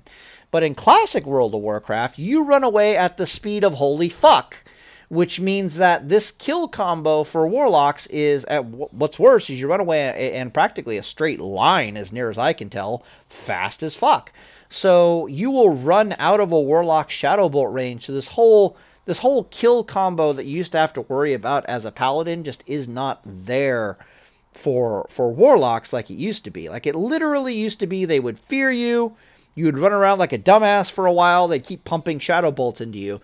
Now they fear you, and they get like a shadow bolt into you if they're lucky, and then you're out of their range. You're like gone. So it's kind of interesting that way. The point is that most warlocks rely super heavily on goblin mortar and grenade to secure a kill against a paladin. And once again, the fire resist looks at goblin mortar and grenade and kind of giggles, which is why it is there. If the fire resist fails you, then thick obsidian breastplate is also around laughing its ass off. That's against the shadow bolt warlock.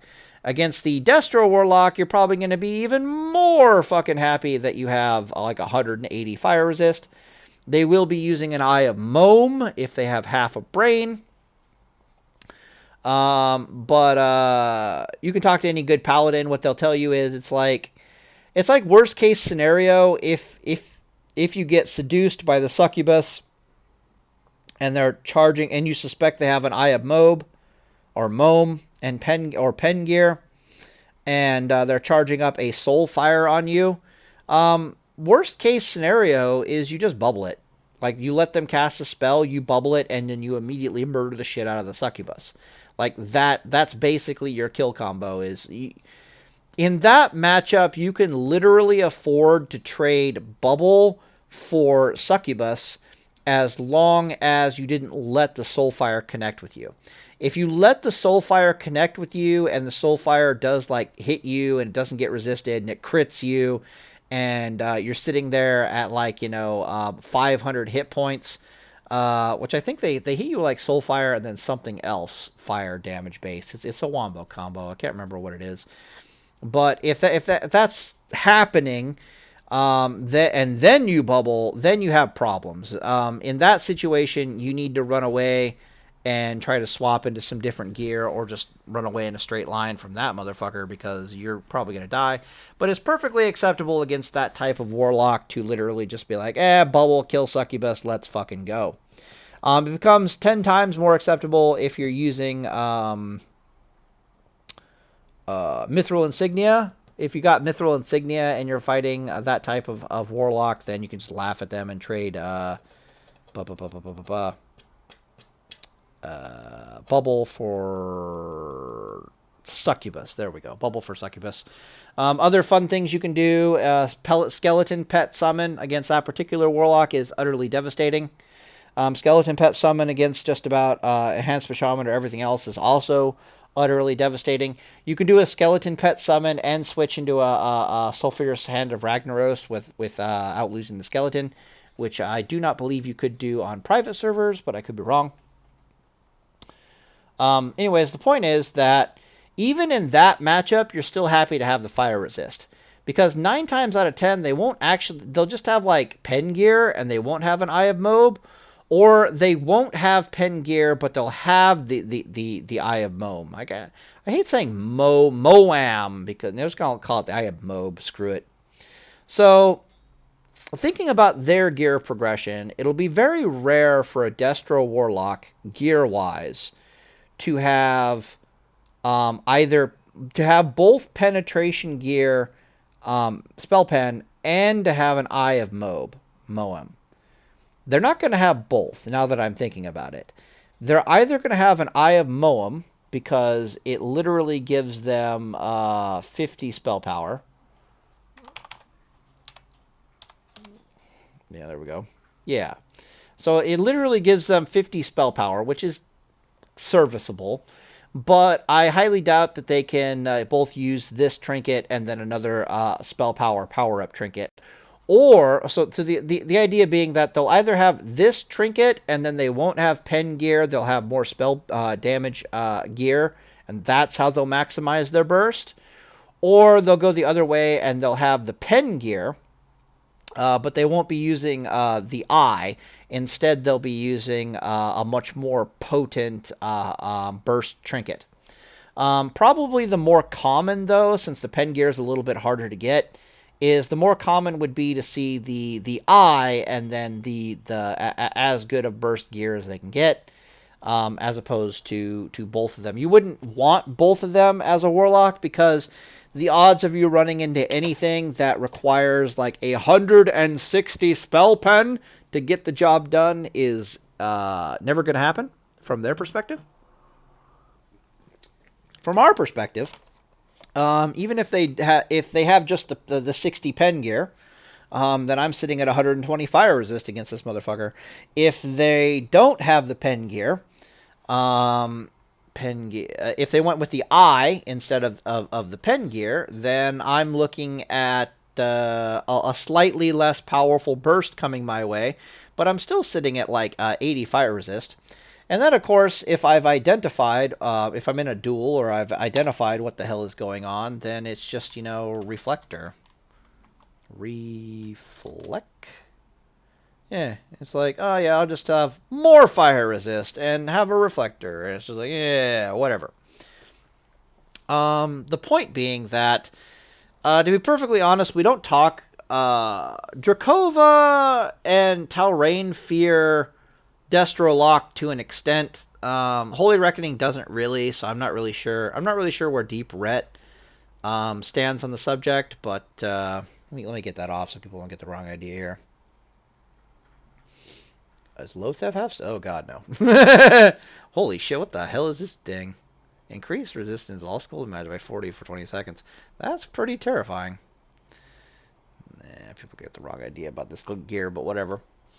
The hell was I talking about? Yeah, so, and of course the last magic casting class to make note of is And yes, this thing, Thick Obsidian Breastplate, does work on Smite and Holy damage. So if you run into one of those, not that bad. The last one to actually talk about is the Druid. Druids can actually muster up a pretty terrifying wombo combo with their spellcasts. Thick Obsidian Breastplate causes Moonfire spam and Druid spell damage spam in general, except for their I think it's their Starfall. It's whatever the really big long charge up arcane spell that can stun you is. I'm just gonna call it Starfall from now on. But Thick Obsidian Breastplate basically shrugs off all the spells except that one. It'll shrug off Wrath. It'll shrug off Moonfire spam. It literally doesn't give a shit. It becomes super effective. So even though you don't have any real resistances against it, and your fire resist is kind of useless in that particular matchup, Thick Obsidian Breastplate just comes in so clutch.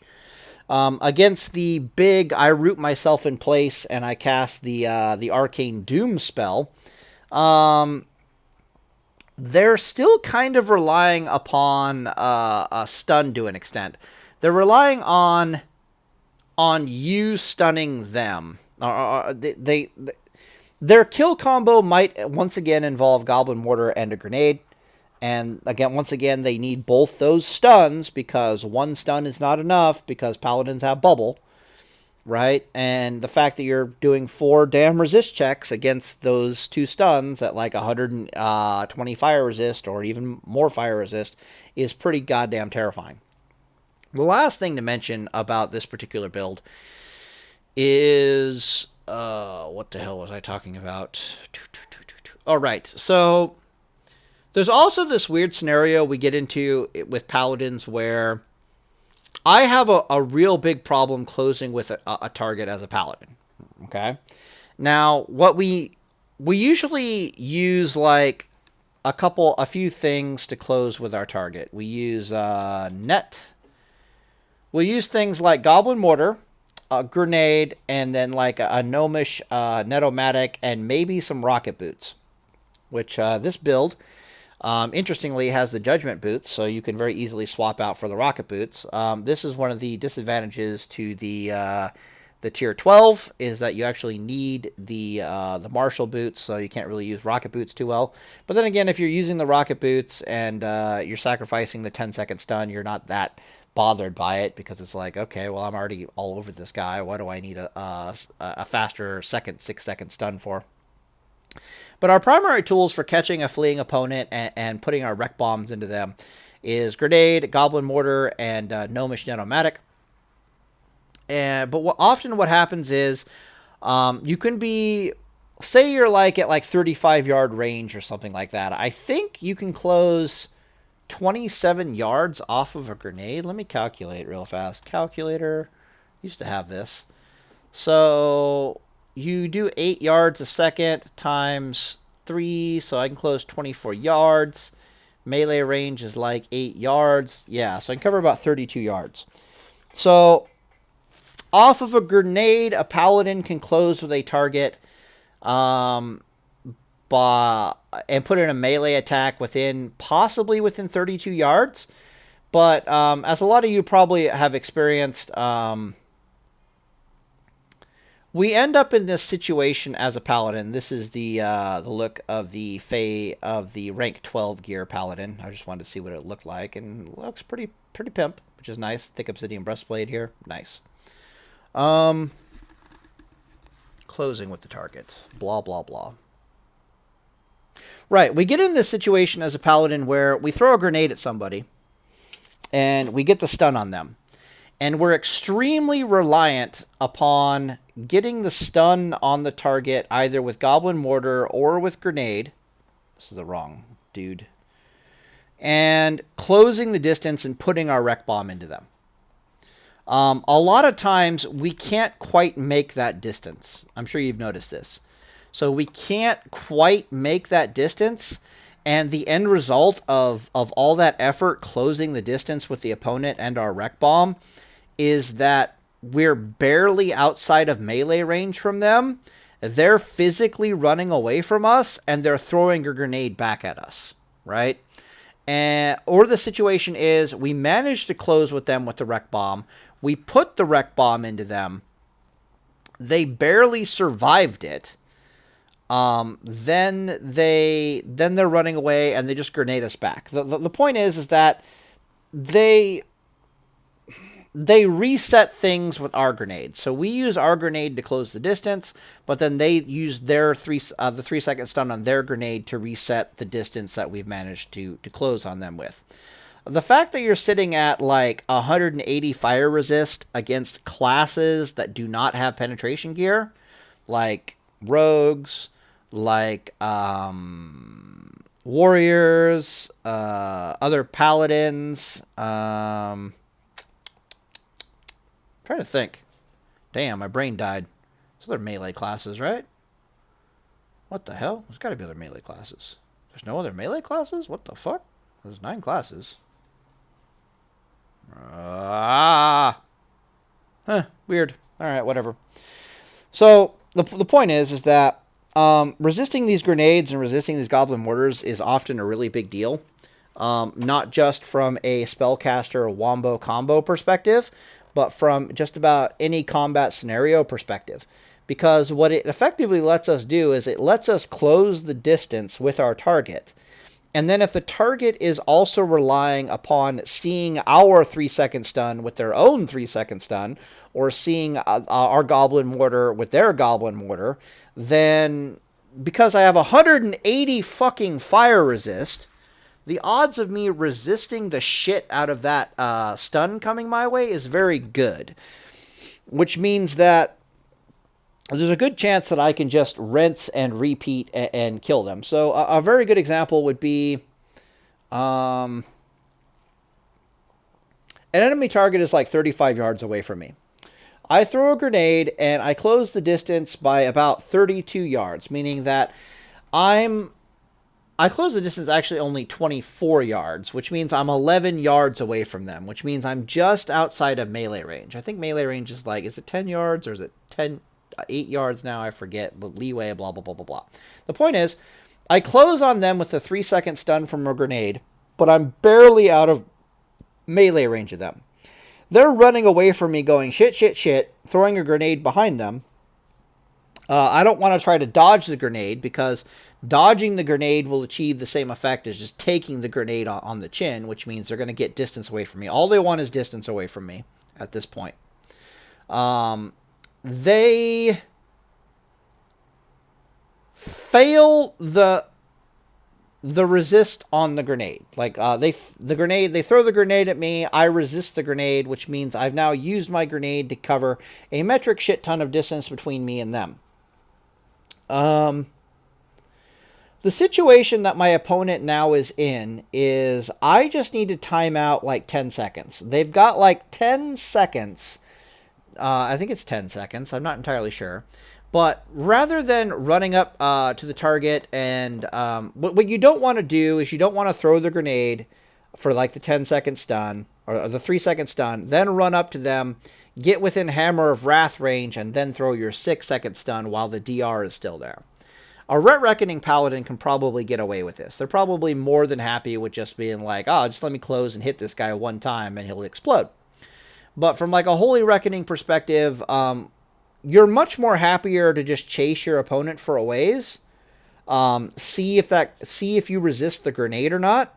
Because if you do end up resisting the grenade, it either means they need to pull out a Goblin Mortar, and which is fine by you because it just means that you're going to Goblin Mortar them back again in a few seconds. Or what ends up happening is you just wait for the DR to fall off, and then you hit them with your 6-second stun, and now you have a Wreck Bomb plus a 6-second stun to work them over into an early grave, basically. Or the scenario is you're just barely out of range and you're chasing them. They either hit the dueling circle and then you close the extra distance and you clap them out of existence, or they can't run in a straight line forever and they eventually hit some piece of terrain that causes them to move a little bit. You close the distance an extra yard or two, you stun them, it's now a 6-second stun, and you clap them out of existence.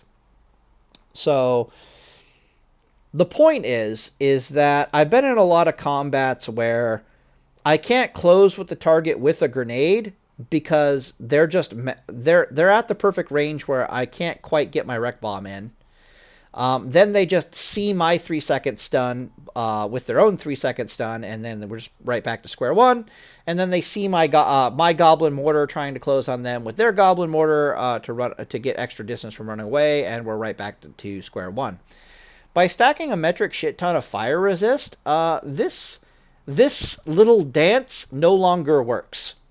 Like, it literally just doesn't work anymore. Because you've basically got something like a 25 or like it feels like you have a 35% chance to resist grenades and goblin mortar stuns. It's actually quite ridiculous. Maybe even higher. Like, you just shrug them off like, what the hell? Okay, so I think that's all I have to really say about the build. So the build in a nutshell is, the themes are, fire resist is a really big deal.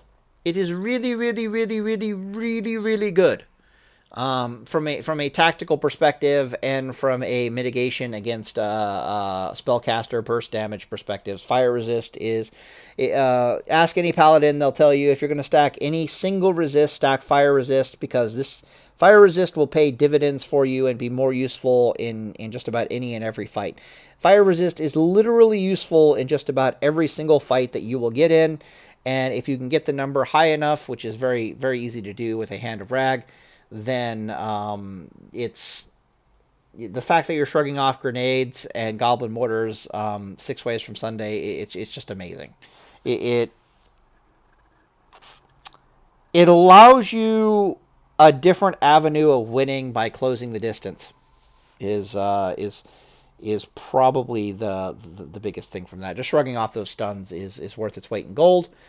Sometimes just shrugging off the damage is worth its weight in gold. It is absolutely fucking amazing to have a lot of fire resist. Thick Obsidian Breastplate on its own is kind of the reason why this whole build is working. Having 5,000 hit points in general is nice. But ideally, okay, so we're clear. If you are in Phase 5 or Phase 6, and you have less than 5,000 hit points as a paladin, you are in danger of being explodified by spellcasters. Spellcaster burst wombo combo starts getting up to a level where this is no longer an effective amount of hit points. This is no longer a break point, right? Which means that under normal build conditions, I would have to start sacrificing all this fire resist in order to get more hit points. So you'd start getting up to like 5,400 hit points, 5,600 hit points. They aren't the break points. Like, it's like 5,200, 5,400, somewhere around there is the break point for like Phase 6, Phase 5, that kind of stuff. But I start having to say, okay, well, in a world of pen, let's sacrifice the fire resist and start trying to get more hit points. Like, that was the old way of thinking. Or if you're doing different builds ways of thinking. And it works, don't get me wrong. But Thick Obsidian Breastplate is giving you so much extra hit points at almost no expense to your gearing process, that what it allows you to do, in my opinion, is it allows you to start sacrificing on the hit points, start skimping on the hit points. And instead of getting more hit points or more damage, you start investing into the fire resist. And then you start leveraging all the tactical advantages of having a metric shit ton of fire resist, even in a world of pen, to basically just generate more damage. And as I said before, I'm pretty certain that this crit level is pretty good for being this level of tanky. To overall this, okay, so I went into the details and I kind of avoided the big picture. So the big picture of this build that you're looking at right here, keep in mind that this is the rank 12 version, this is the rank 13 version, and this version is like the rank 10 variant of this. This is just rank 10, I'm a fucking monster, all I had to do to get this gear is PvP, and then I keep PvPing and I progress out of this into this. Right, like this is still pretty much a phase. This is pretty much a phase 2 build. Like, this is a phase 2 build. This is also a Phase 2 build. You just swap this out for a Don Julio's and, don't have a Jom Gobbers there, and it's pretty much a Phase 2 build. Oh, yeah, the Judgment plates are Phase 3, but then you just, and this is also Phase 5, and I guess this is also Phase 3, but yeah, you can just, yeah, so my point is, you can easily progress from this, into this, and we're pretty much still in Phase 3 level gear, the Thick Obsidian Breastplate. So as far as the gearing path is concerned, I'm very pleased with it. But even in Phase 5, just running around in gear like this, hell, even in Phase 6, running around in gear like this, big picture, you will not fucking die. Spellcasters are going to have the time of their lives trying to put this fucking thing down. Just about every class in their dog is going to struggle against this thing because you have too many hit points. You have too much damn armor. Let me go check the armor real fast. Yeah, if you have to, you've got like 55% armor. And I guess that's a good segue into the last thing that I was going to talk about, which is the weapons. But as a general rule, somewhere between the combination of pretty decent raw DPS, a decent amount of weapon variance, an absolutely insane level of durability between this hit point number, Thick Obsidian Breastplate, what the fuck is this fire resist, and holy shit, do you still have mana to play around with? What the fuck? I cannot describe the level of durability and the combination of durability and lethality that is most likely in this build. I haven't play tested it yet, but it's most likely this thing is a menace. This build is going to be absolutely terrifying. It's also got some gear to play around with, like the Judgment bindings you can swap out. This is definitely a piece you can swap out, so you can season to taste a little bit. But yeah, ain't no spellcaster killing this with. Yeah, you're gonna. This thing is gonna laugh at burst combos. It's going to out mana war just about any spellcaster without breaking a sweat. If it catches anything, it has enough damage variance to potentially annihilate it out of existence. And if the damage variance was insufficient to annihilate the target with a Wreck Bomb out of existence, you have the durability to continue to pump Wreck Bombs into them over the course of the fight. So, for example, a Reckoning Paladin might get a single Wreck Bomb into their target, and then their gearing path is to try to make that single Wreck Bomb death. And yeah, so that's basically how a Reckoning Paladin works. So one Wreck Bomb, one kill. That's kind of a Reckoning Paladin's motto. Deep Rep Paladins are also banking on another type of Deep Rep Paladins are doing the exact same thing. They're banking on a damage variant style gameplay, where they're going to make a jousting contact with their opponent like 3, maybe 4 times over the course of a fight, and they're looking for that RNG damage spike that they then pull the trigger on some additional DPS capabilities, and they annihilate their target. This build essentially does the exact same thing without Repent, but it's way more tanky. So this thing not only has Wreck Bomb, so it has the potential of clapping things out of existence, but this thing's just not going to die. I can't describe to you how much of zero shits given not going to die this build is. Holy crap. Anyways, I'll stop talking about it. But anyways, so against spellcasters, this build is absolutely fucking terrifying. I am highly, highly proud of myself for coming up with this. But then we're going to segue on to these 3 weapons here. So, after playtesting just about every single one-hander and a vast majority of getting information, at least, on the vast majority of two-handers, if not outright playtesting them, I've come to the conclusion that these are the only 3 weapons that really matter in the entire game.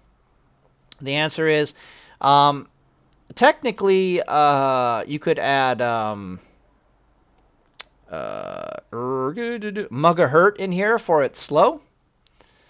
But Edward the Odd and Deathbringer are pretty much the only two one-handed weapons you'll ever need in the entire game as a paladin. Edward the Odd being relatively more commonly used than Deathbringer. It'll be like your main pimp hand.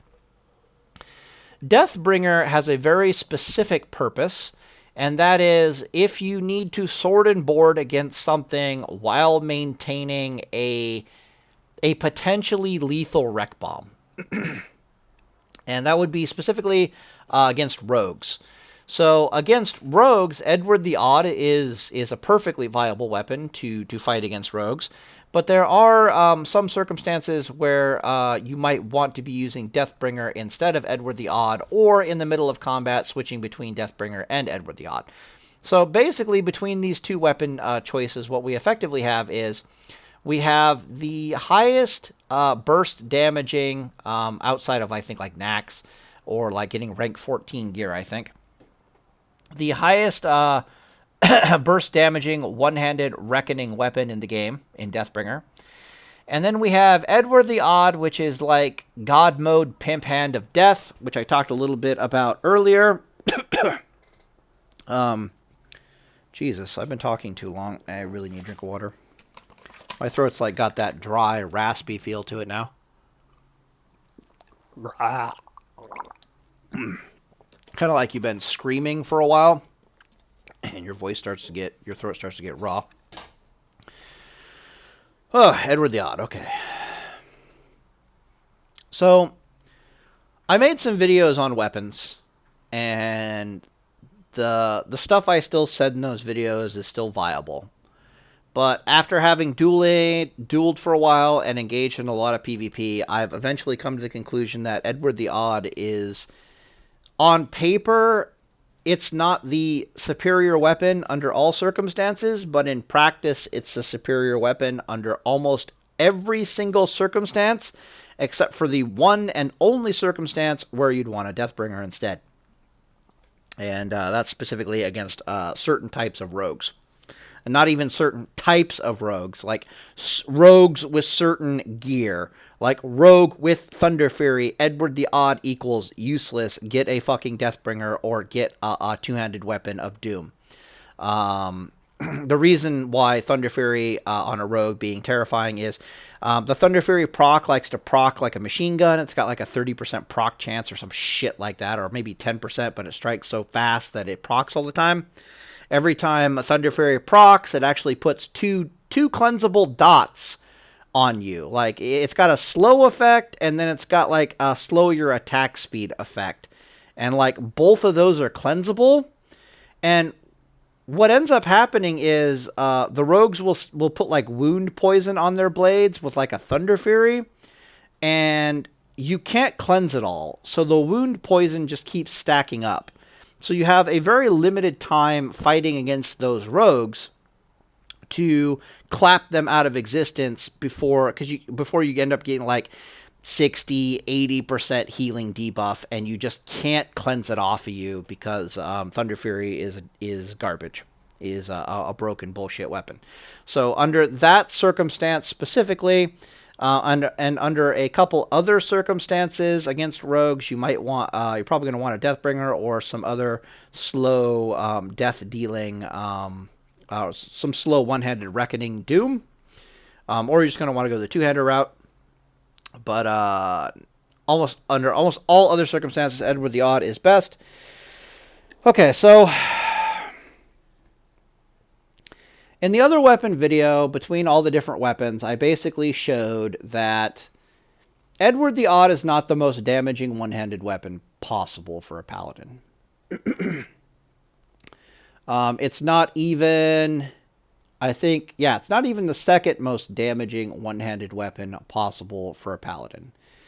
But Edward the Odd is the most damaging and simultaneously the most damaging and healing one-handed weapon for a paladin.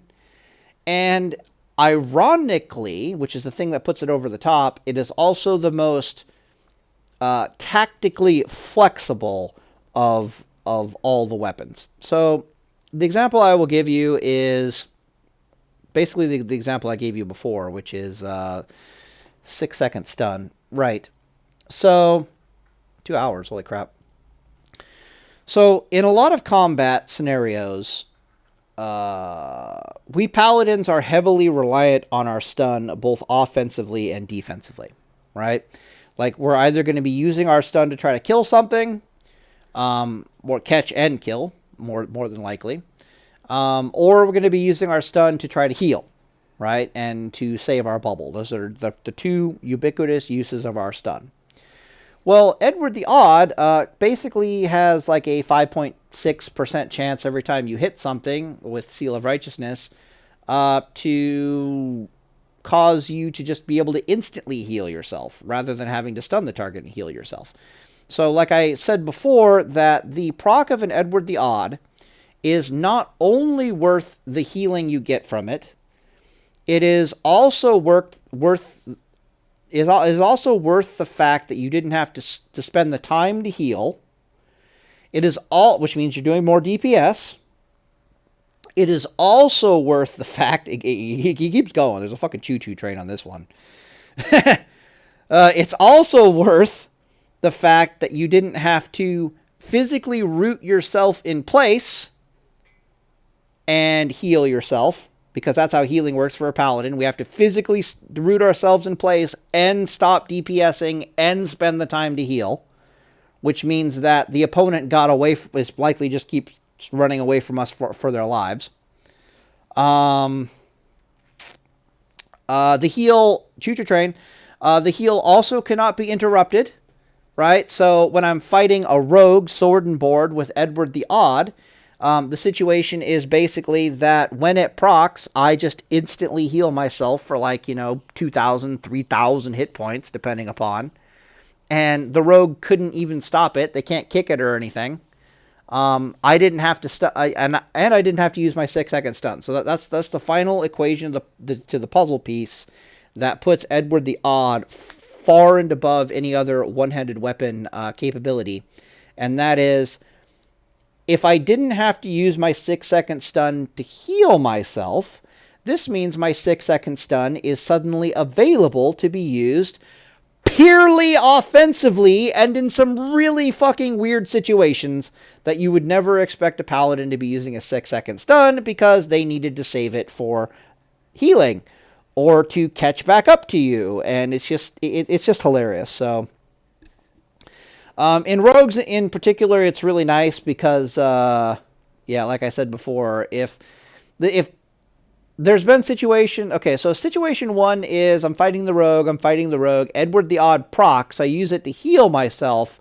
Suddenly I have the potential of using my 6-second stun offensively against the rogue, and simultaneously the rogue has to go, oh shit, that paladin can now use that stun offensively against me. I need to X, Y, and Z, right? X, Y, and Z. Scenario number 2 against rogues is Edward the Odd does not proc, and then I have to throw out a stun, and I just heal off the stun, right? That's scenario number 2. Then we get into this, scenario number 3 is, Edward the Odd does not proc, I have to throw the stun gets resisted. Like I'm fighting like an orc, or the stun just magically gets resisted. And the next thing I know, I either have to bubble, or I have to really hope that Edward the Odd procs pretty soon and saves my ass. So scenario number 3 is Edward the Odd fails to proc, the stun gets resisted, and then Edward the Odd procs, and it just doesn't matter. It doesn't matter that the stun got resisted. Edward the Odd is coming in clutch. Scenario number 4 is Edward the Odd fails to proc, the stun gets resisted, Edward the Odd continues to fail to proc, and then I have to bubble, right? And then the rogue's like, ha ha ha, I got bubble out of him. This is going to be an easy clap from here. The problem for our dreaming rogue at this point is, where's this gear? Yeah. The problem is, oh, that's wrong gear set. Okay. Problem is, I've still got 3-piece marshals, so my stun is, after a bubble, my stun is coming back up again. It's like, yeah, so the stun failed. That was probably like 3 seconds, and trying to get Edward the Odd to proc. Edward the Odd didn't proc, so then I had to bubble. So it's been at least like 15 seconds since the bubble wear off. My 6-second stun is coming back again in 20 seconds. Right, so this is 20 seconds of combat the rogue has to try and kill me before I have access to another 6-second stun. And on top of that, this is 20 seconds where Edward the Odd has a chance to just come in and proc again. Where's Edward the Odd? Here it is, Edward the Odd. So the moral of the story is that I have been dueling with rogues, because like I said, I wasn't able to really kill them too well in the tier 2. I would duel with some of the best geared rogues I've ever seen in the game repeatedly. Duel after duel after duel would go on for 10 minutes. We would hit the timer, basically, and the duel would just automatically end. So we would duel and duel and duel, and I would almost never encounter the scenario where both my stun is being resisted and Edward the Odd is failing to proc. The closest I ever got to that scenario was an orc rogue resisted 3 of my stuns, and Edward the Odd was kind of being a bitch and not proccing. And so the scenario literally played out where I was forced to bubble, and then even after the bubble, my stuns were being resisted, and Edward the Odd still was not proccing. And then what ended up happening is, right before I died, Edward the Odd decided it wanted to proc like twice in a row, and I just instantly healed to full. So even after 3 stuns and just being completely resisted, and Edward the Odd never proccing, that was the closest I ever got to Edward the Odd failing me under those conditions. What is more common to see is when your stuns are getting resisted and Edward the Odd is kind of sort of not there for you, what ends up happening is after the bubble, Edward the Odd starts becoming there for you. Like, let's say all the stuns get resisted. What ends up happening is it's almost your bubble's on cooldown. Your bubble's on cooldown. You're on forbearance. Your stun just got resisted. The rogue is tearing you a new butthole, and then Edward the Odd is like, "Okay, I got this." So the point is, Edward the Odd combined with like stun from a healing perspective, it's just absolutely monstrous. As long as you have mana, fighting melee classes, you cannot fucking die with an Edward the Odd. Like that's just the moral of the story. So yeah, so Edward the Odd is your pimp hand against just about every melee class. I would use it against warriors. I would use it against rogues. I would use it against druids. I would use it against other paladins. Against the spellcaster classes, Edward the Odd, of course, is kind of dumb.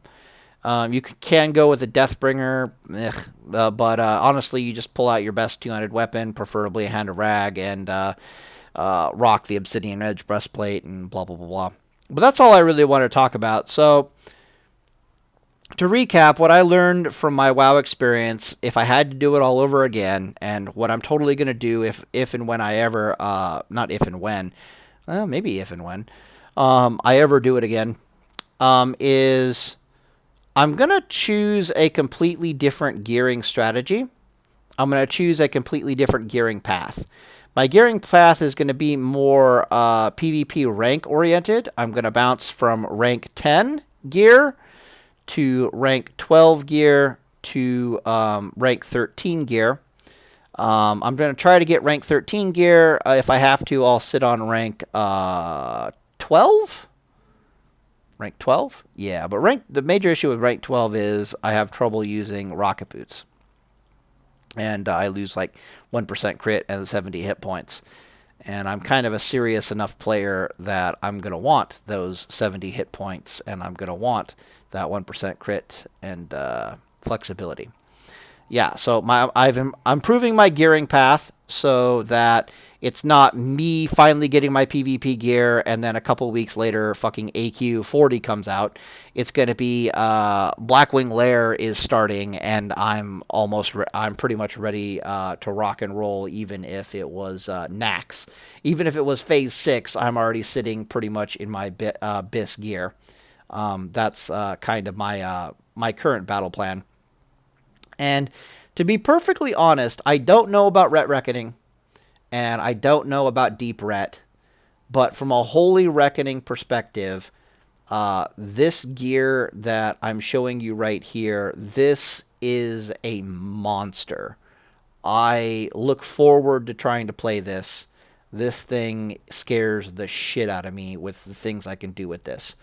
If you were a Ret Reckoning Paladin or you were a Deep Ret Paladin and you had some variant of this build, I would not be surprised in the slightest if you could manage to make it work, because thick Obsidian Breastplate gives no fucks.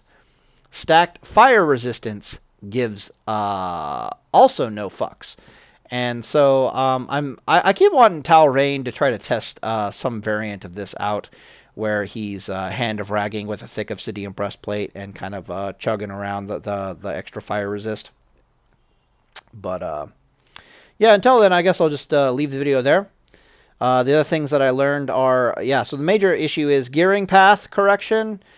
Thick Obsidian Breastplate might be the most overpowered single piece of gear that you can put on your Paladin, to the point where entire builds centered around it might be some of the best builds in the entire game. Just because this damn thing here might as well read 150 to all resistances and is not subject to pen. And just to have that on a piece of gear that you lose almost no stats and you just gain something like this is absolutely insane. Edward the Odd is absolutely nuts and is by far the best one-handed weapon in the game from a fighting enemy melee perspective. From a farming perspective, it's still fucking amazing. It's just, if I had to do it all, if and when I do it all over again, I won't be getting a Flurry Axe. I won't care about Hikari Manslayer. I won't care about any of the other weapons. It's just going to be Edward the Odd. Maybe I'll try to get my hands on a Deathbringer, paying for gold for it. And the last item I might go for, I'll probably go for, is Mug of Hurt, and that's about it. And then, of course, you need a Hand of Rag with this build. There aren't really any other two-handed weapons that work with this playstyle other than a Hand of Rag. But the good news on getting the Hand of Rag is, look how easy this gear is to get. Like, let's just marvel at how easy this freaking gear is to get. So, Judgment Bindings, not the hardest thing in the world to get. It says I've got a couple other Judgment Boots and Judgment Shoulders. Shoulders a little hard to get. Boots a little less hard to get, but can be a little hard to get.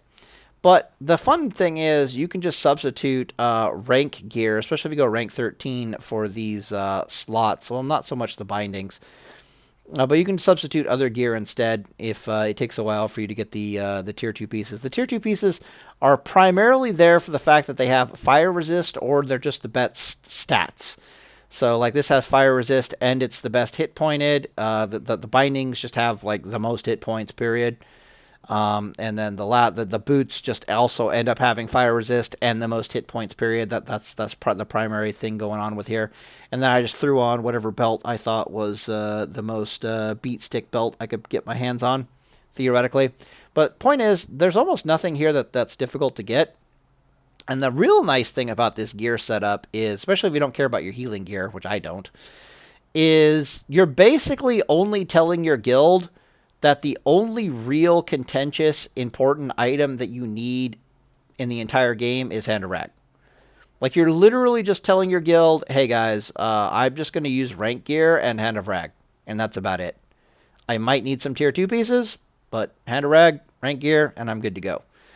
And to be perfectly honest, your only real goal in raiding is to get into a guild that'll give you Sulfuras Hand of Ragnaros.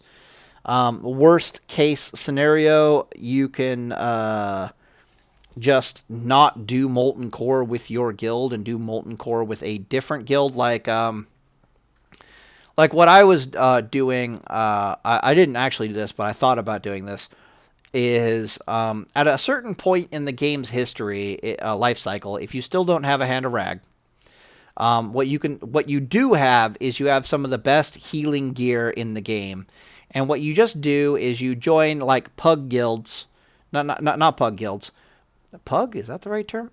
You join alt guilds or fresh up and coming guilds that are just starting on Molten Core.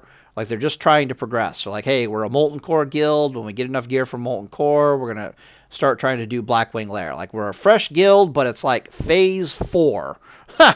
And then you're like, hey, you know what?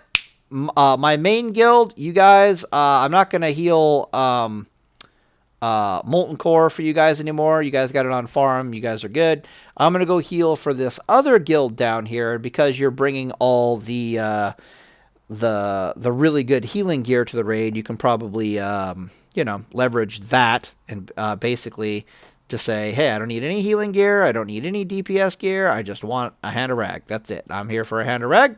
You give me a Hand of Rag and I'll heal your Molten Core. Done deal. So, and from that point on, it's just luck, which apparently I don't have. But yeah, I am thoroughly excited to play this Paladin spec. I'm looking at this Paladin spec, and I don't think I can do any better than this. The only major issue this Paladin spec has is it only has 90 spell power. But the spell power is only a significant issue if you're using a one-handed weapon. And to be perfectly honest, a one-handed weapon with these like critical strike stats and like damaging stats and all that kind of stuff, it's not that big of a deal.